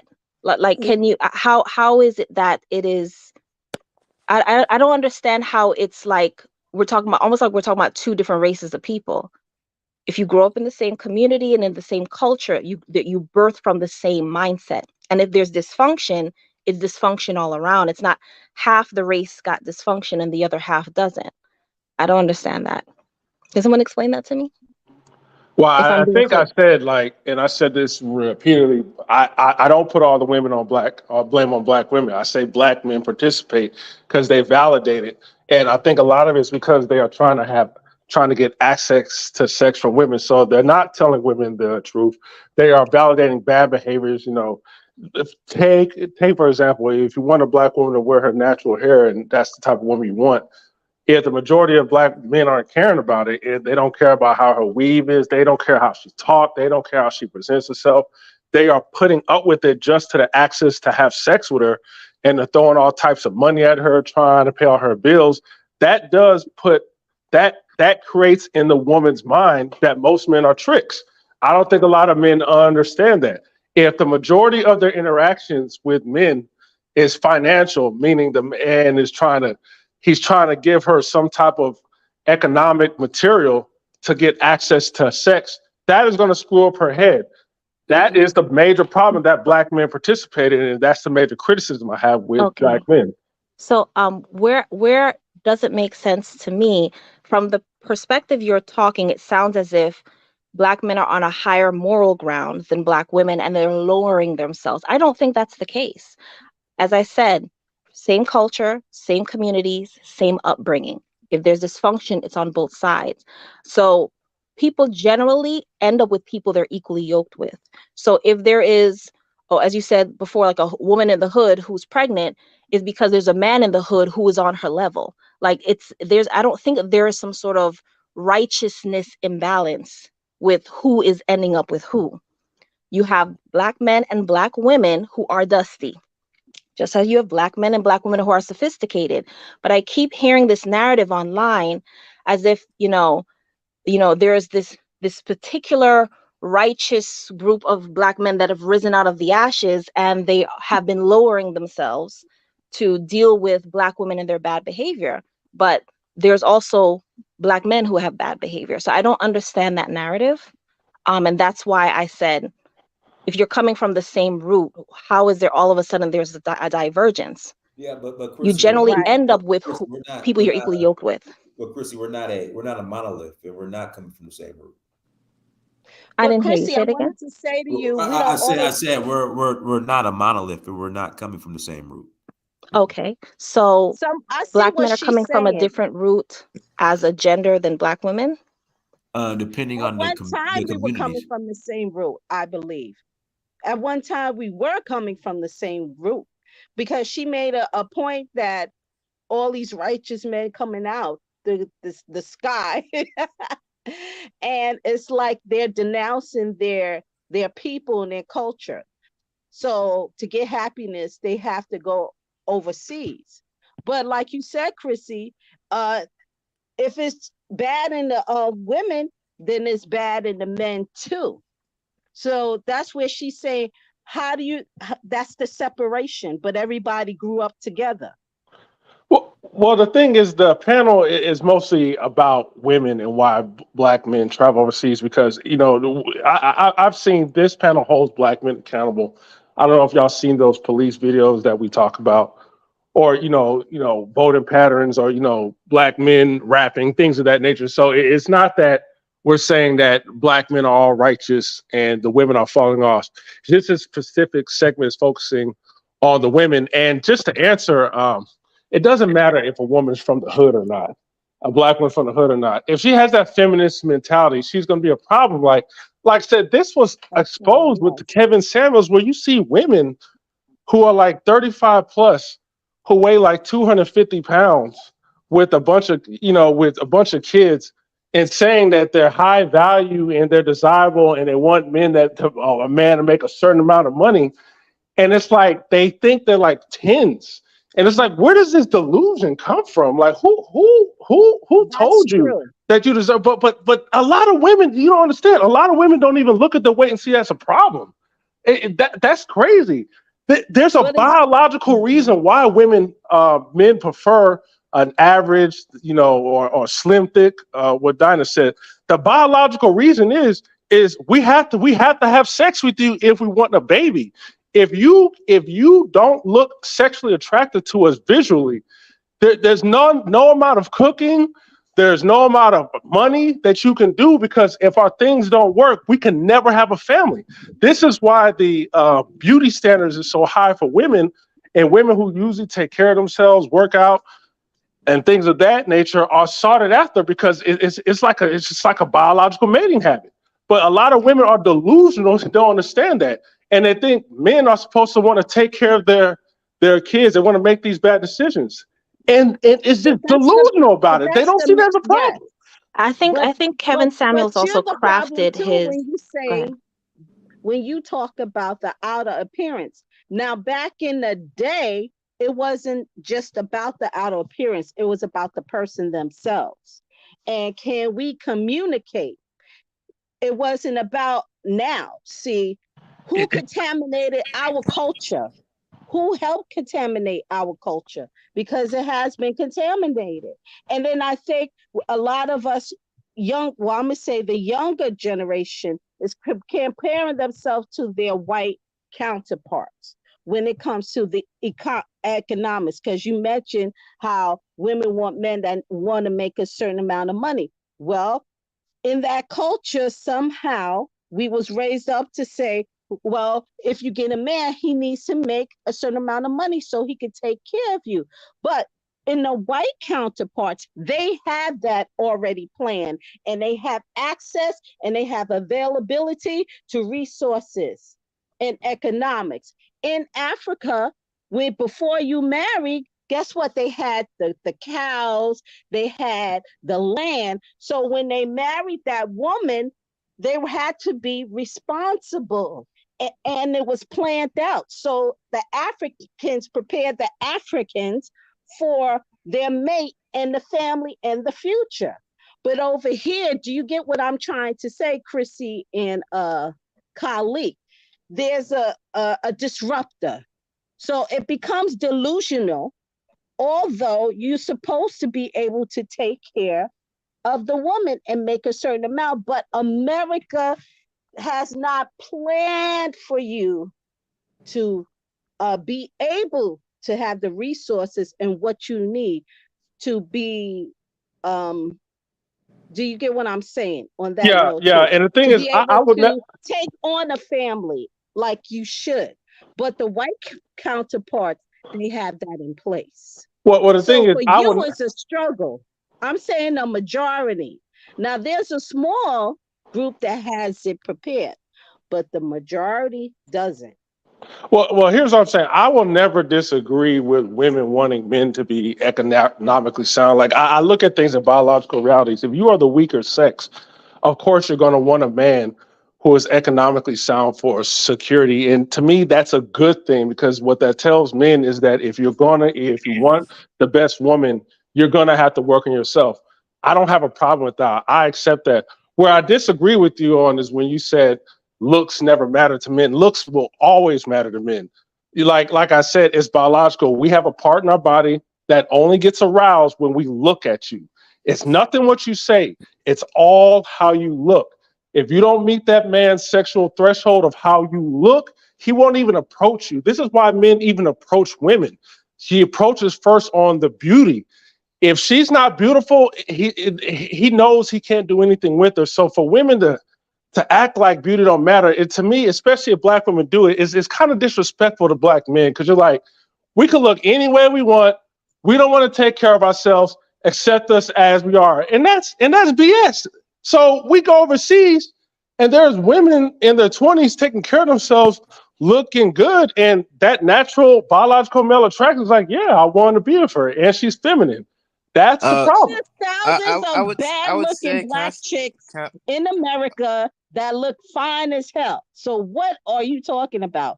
But how they look, if they have that mentality, that's the problem. I didn't say to take that off the list. I'm saying that wasn't the main source of a relationship, is your spirit and who you are.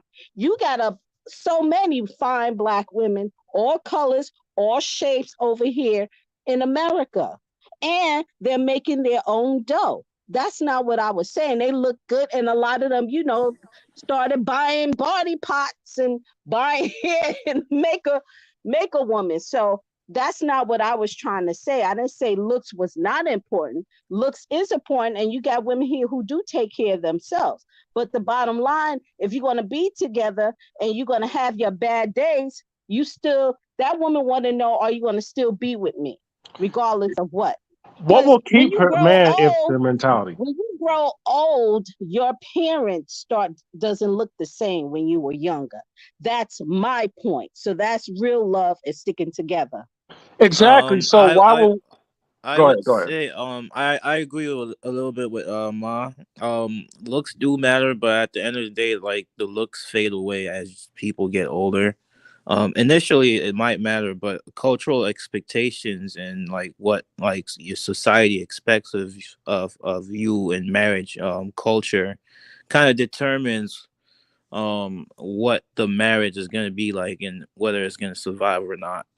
I feel like in America, like there's a lot of people who take marriage for granted. Like, they feel like if they divorce or they let small things get in the way of the family, the goal of what the family is supposed to be.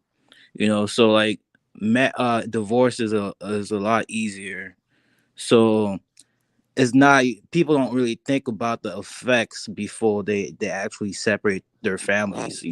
I feel like some women feel like they can financially get by without being married to a man, and especially since they get financially rewarded for separation when it comes to alimony or child support and whatnot. They feel like they can separate from a man for whatever reason, and then still make it and still take care of the child and not suffer any consequences from it. So I feel like there's a cultural expectation that's different here, compared to other places. Because you hear some black women who have diverse viewpoints, and they'll talk about how Arab men, Indian men over there, Chinese men over there, they're just doing it better, and they're just taking care of their women better. But the thing is, they have more control of their women compared to how much control Black American men do on their women, based on the system that's created around marriage in America. So you can't say Arab men are taking better of their women, taking care of their women better than the ones in America, when the Arab women barely have I mean, if we're being honest, they barely have any rights, and they get told what to do. Like, would you like if it was like that in Black America, where if men had that much control over you and what you're doing? Like, because sometimes it feels like that's what they want. You know what I mean? Well, it pays the cost to be the boss, and here's where the criticism comes towards black men, because I'm very balanced on this issue. You know, if you want the women to be like the Latino women or the Asian women, you know, we are going to have to economically compete. And I believe the other brother said the same thing. Like, black women should be working in black institutions. If they're seeing black men building businesses, having big institutions, hiring them, that is going to build a lot of respect and love for the men. But if we over here talking about how the white man is so powerful, you know, and the women are looking at us like, wait a minute, you're our men, but you're talking about another man having a foot on your ass and you can't do anything, that's very emasculating. And the fact that we keep saying that out in public, that right there also leads to a lot of women disrespecting us as men. And then we say, well, they get with the white man and they're all feminine. It's because the white man is not playing these games. The white man is on it. The white man got money. I don't So think I said that's that where though. black men have to get our stuff together in that area. I don't think I said that though, but you're kind of right. You're right there. And there's another thing I wanted to mention. Ma was talking about like back in the days and how like um the there was a different matchmaking system that's kind of gone extinct in America. Like back in the days, you weren't just like jumping on anybody you found attractive. Like your parents had a big say on who you were going to get married to, and I feel like there's that kind of behavior has been kind of relaxed in present day America. Like there's kids out here who are marrying people that their family does not approve of, and they might feel like they're making the best decision for themselves, but their parents' involvement in who they get with, it kind of has a positive effect. You know what I mean? Because you know what kind of man you would want for your daughter. And so there's a culture where there's no matchmaking system. So a lot of the hardworking men and intelligent men who have a big problem with attracting women, they feel like they could, get that, they could do that easier abroad where the culture is a little bit more different. Where So it's because of that patriarchy. The men are running the show and the women respect them. But the black liberal man and woman is the problem. You got the black liberal woman who does not want to listen to a man who yeah, thinks he's there's better. there's And that then you got there's the that feminist bell man who absolutely trashes the black man just to get some booty. That's the yeah problem. there's that bell hooks mentality where like they just what's the best way to explain this. They bring up problems out of thin air, and they talk about things that may don't matter as much to the black community that are gender centered. But let me see, what else do I have to say. I talked about the marriage system and how the system encourages like people to divorce, and let me see, I think that's about it. I think there's also a problem of like low expectations in the culture. Like, um, there's like a hookup culture almost in America where like a lot of like bad behaviors sexually are encouraged, and people who like, let me say, what's the best? I would say save themselves to marriage are not praised or like given support.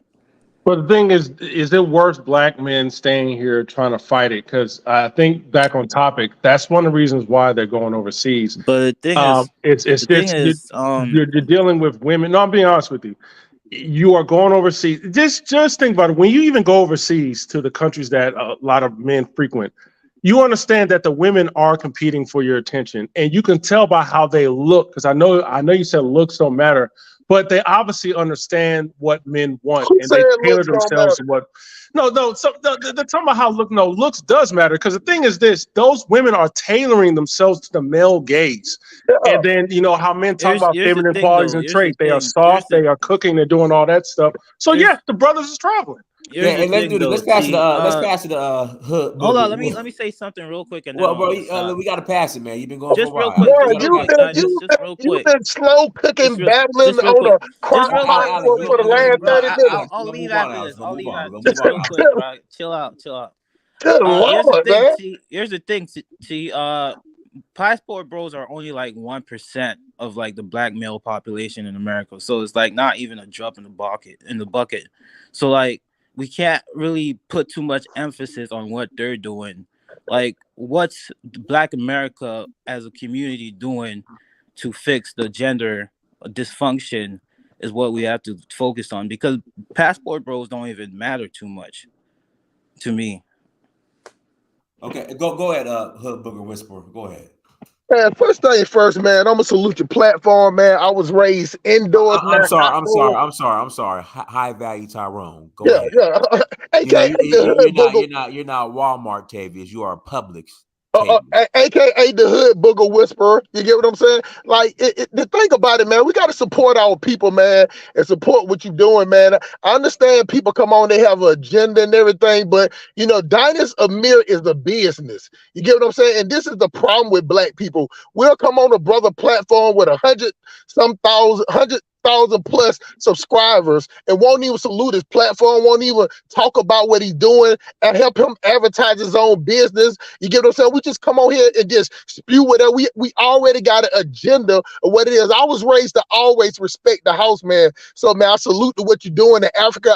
I go on your website. I check out your stuff all the time, man. I donate. You get what I'm saying? I support what you're doing, my brother, and keep on doing it, man. But, now that we don't got all that shit out the way, to sit up here and think to where we got black women that'll sit up here and try to shame a man into staying somewhere that he's not appreciative. You get what I'm saying? And then try to dress it up and put some goddamn word salad on it, start talking about what happened in the 40s, 50s, and 60s. It has nothing to do with where we at today. You get what I'm saying? If you want to go back to what we're talking about 40, 50, 60 years ago, the women wasn't big. The women wasn't outweighing the men. It wasn't no wig, weave, wearing wild hyena hood rat up in the twerk monkeys shaking their ass all in the streets. You know what I'm saying? For massa. You know what I'm saying? I see it all the time when I go travel to all over the United States and I go to businesses all over. When I see black women at work for these white men, they got on their best, uniform. If she's fat, she got on a whole bunch of makeup, hair curl, talking nice and whatever. You get what I'm saying? But the thing about it is that it's no type of way that the way T. Khalik said that if a black man builds something, then they'll respect it. No, these women today are not going to respect anything because they have no incentive. The Democrat Party is pushing black women. You got different banks and collective holders. They're supporting black women. You got the child support system supporting black women. You got the state court supporting black women. Now, they don't have to accept none of that. You get what I'm saying? But they see that as a stepping stone where they can tower over. You get what I'm saying? And on top of that, black women are the loudest voice in the black community. So I say again, a black woman has no reason. It doesn't matter how rich a black man is. No, it don't matter how many business they have. A black woman will purposely go work for somebody else. You get what I'm saying? That's just the way that we are. We are in a gender war.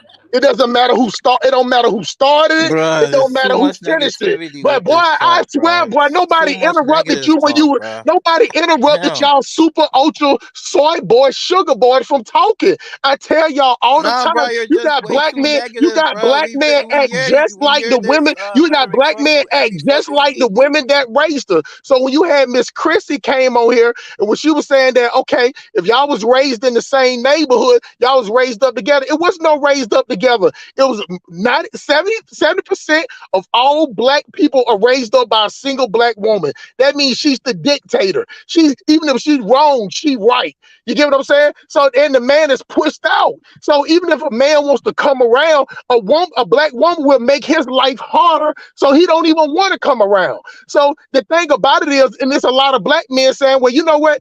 Instead of fighting, instead of arguing, instead of getting online bashing them, I'm just gonna go to another country where the women are softer, they're feminine, they talk nicer, and it doesn't matter if they want money, because the black women in America want money. So you got black women in here talking about where the cash at, where the cash at, where the cash at. I want $100,000. I want you to be 6'12". I want you to have 8 packs. I want you to lift 300 pounds. All this is still talk shit to you and want the money. Why wouldn't you go somewhere if you're gonna spend the same amount of money? Which one you gonna go to? You gonna go to the steakhouse with the 5-star rating, or you gonna go to the steakhouse with the 1-star rating if the price is the same?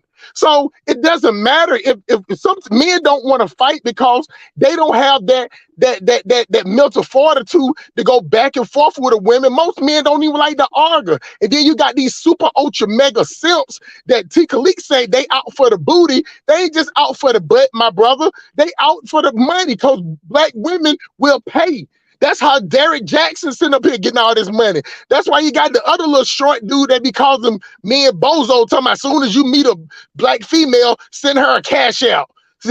Before you tell her how she doing, send her $100. And you I know exactly what you're talking about. So what I'm saying is that you got black men that pander. So that's what I'm saying. It's the 15% of black men versus everybody. And you can't fight everybody. I'm telling you, I come from the streets of hard knock. You cannot fight everybody. That's why when I see men, I talk to men, they be like, oh man, something happened to my sister, I'm gonna kill him. Somebody happened to my daughter, I'm gonna kill him. Somebody do something to my auntie, I'm gonna kill him. Boy, you can't kill everybody.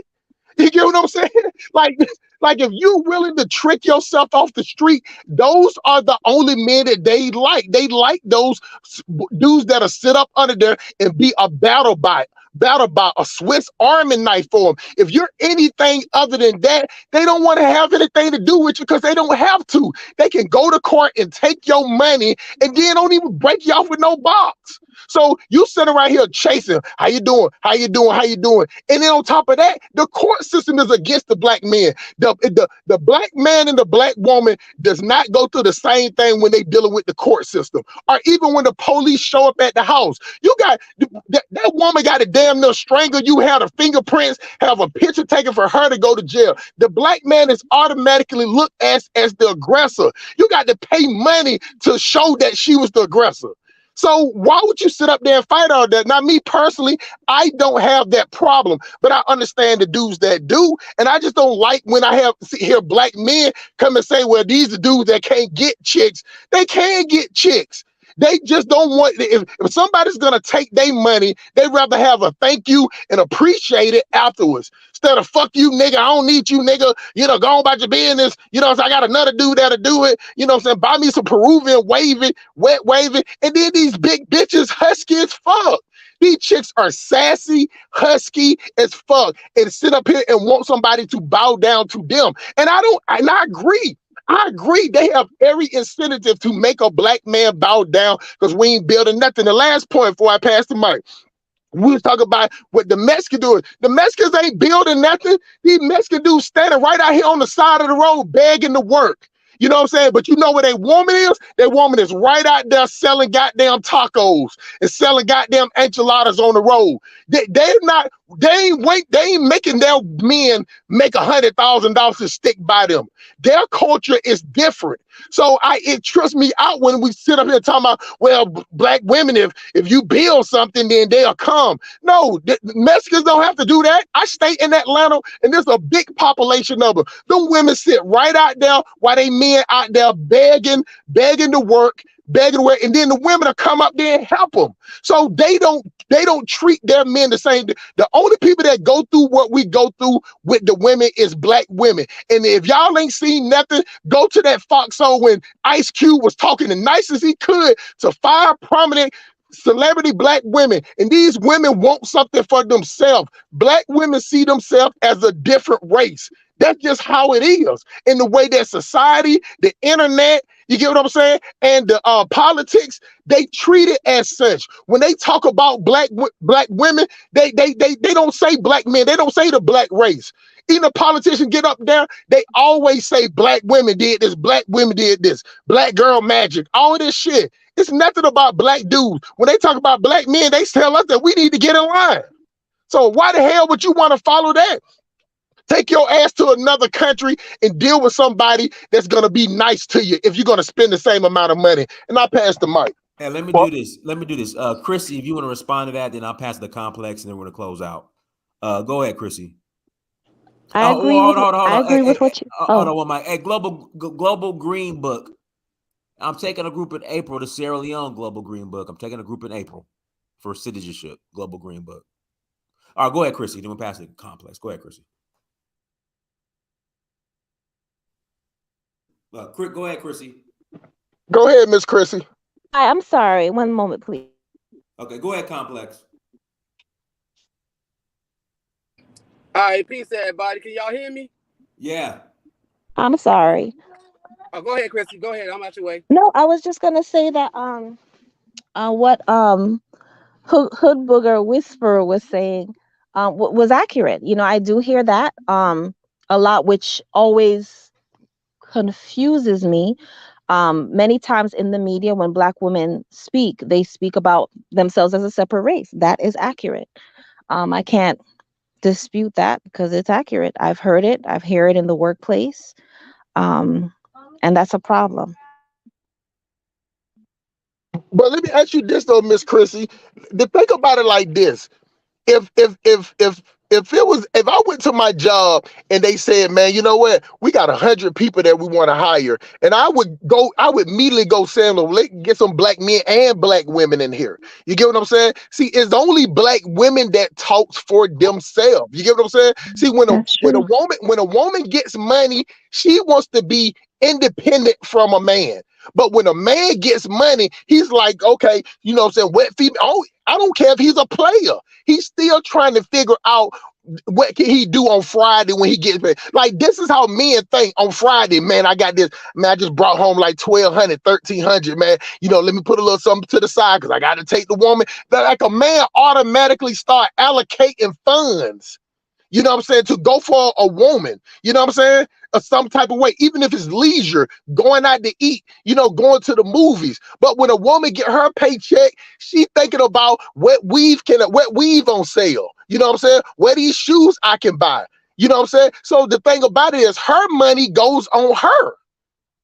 But the man money have to be divided amongst everybody. And that's what a lot of men are now waking up to, Miss Chrissy, that when a man makes 100, let's say, just say $50,000 to $100,000, he can fall in love with the girl at the Waffle House and change her life and bring her in to his program.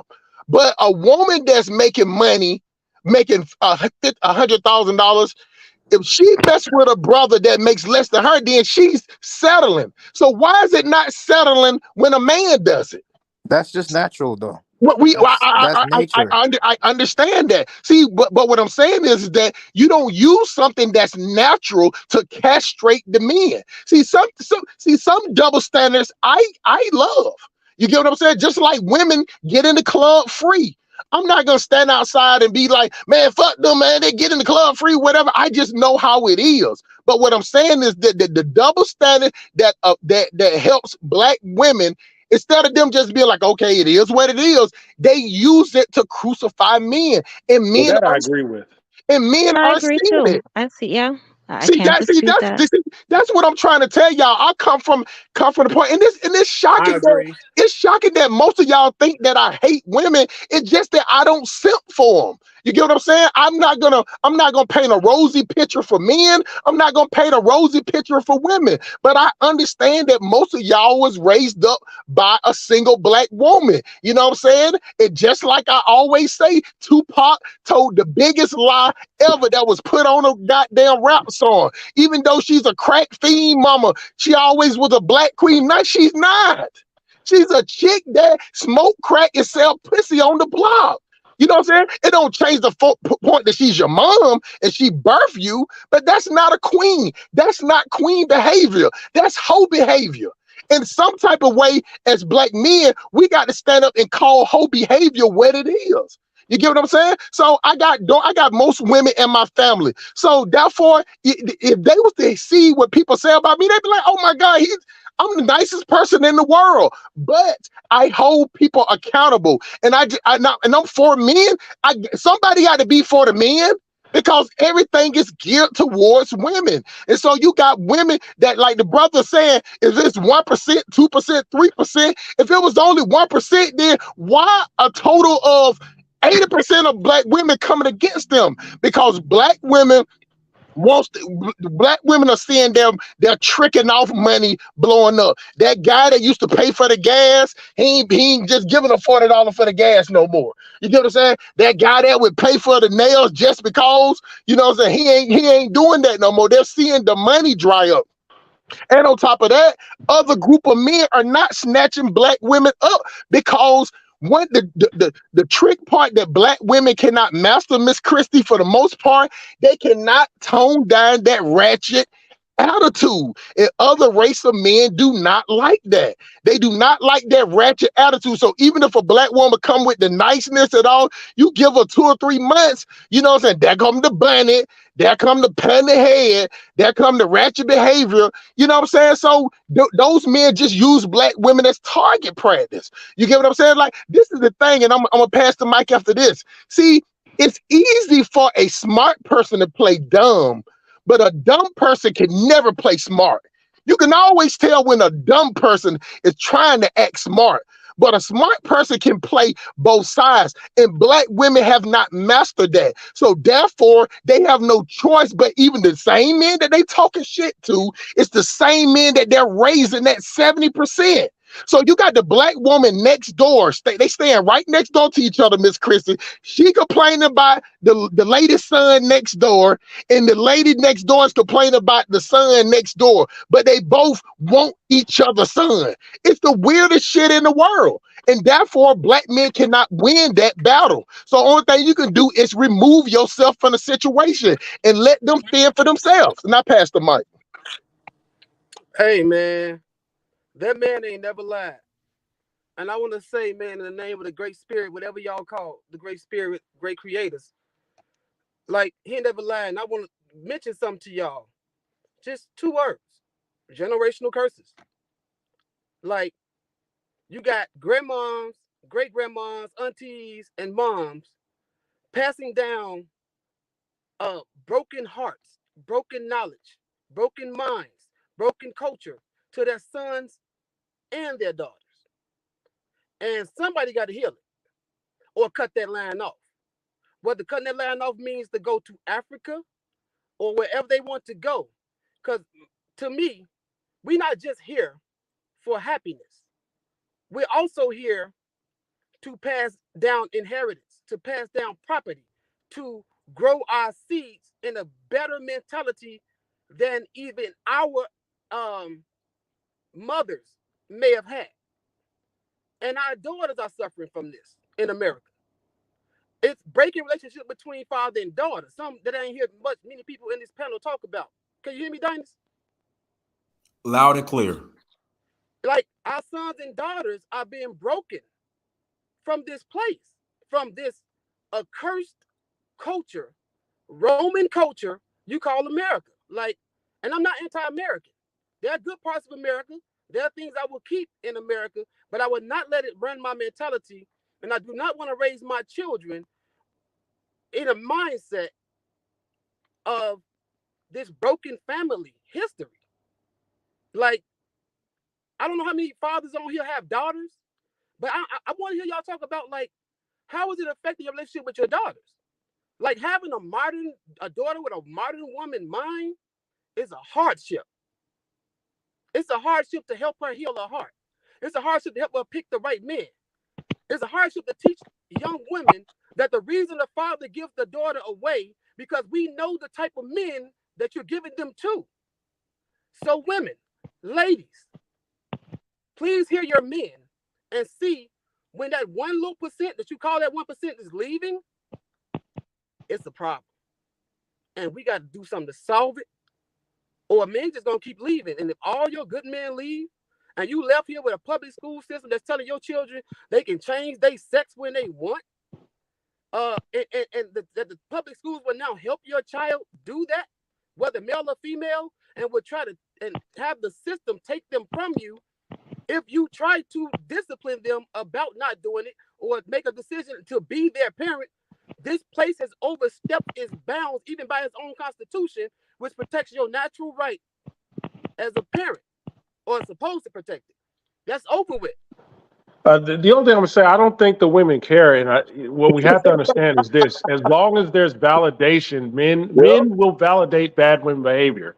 So when you say the good men are leaving, why would they care when there's a lot of black men still hollering at them? If you're a black woman and you got a nice body, men are going to holler at you, and they're going to do whatever they can to get into your pants. It don't even matter about your personality. If your personality is screwed up, these brothers are going to still do what they got to do, and that is the problem. Until black men stop doing that, it doesn't matter what we say about black women, there will not be a change, because they get it's too much. Why do you think black women aren't going overseas? You know why? Because they get all the validation here in America. What is the point? Like this is the thing. So I don't even like women. Like it's just like I don't even care anymore. The thing is, I do agree. Black men, do what you have to do. Ignore the simps. The simps are just trying to get some vagina. That's why they hate on the I can't pastor stand brothers. them. Like they suck. They're part of the problem. And let's do this, guys. We're gonna go ahead and close out. Hey, everyone, thank you so much for joining. Like, share, subscribe. Until next time, family. Dynasty Search for Uhuru. Peace. We gone.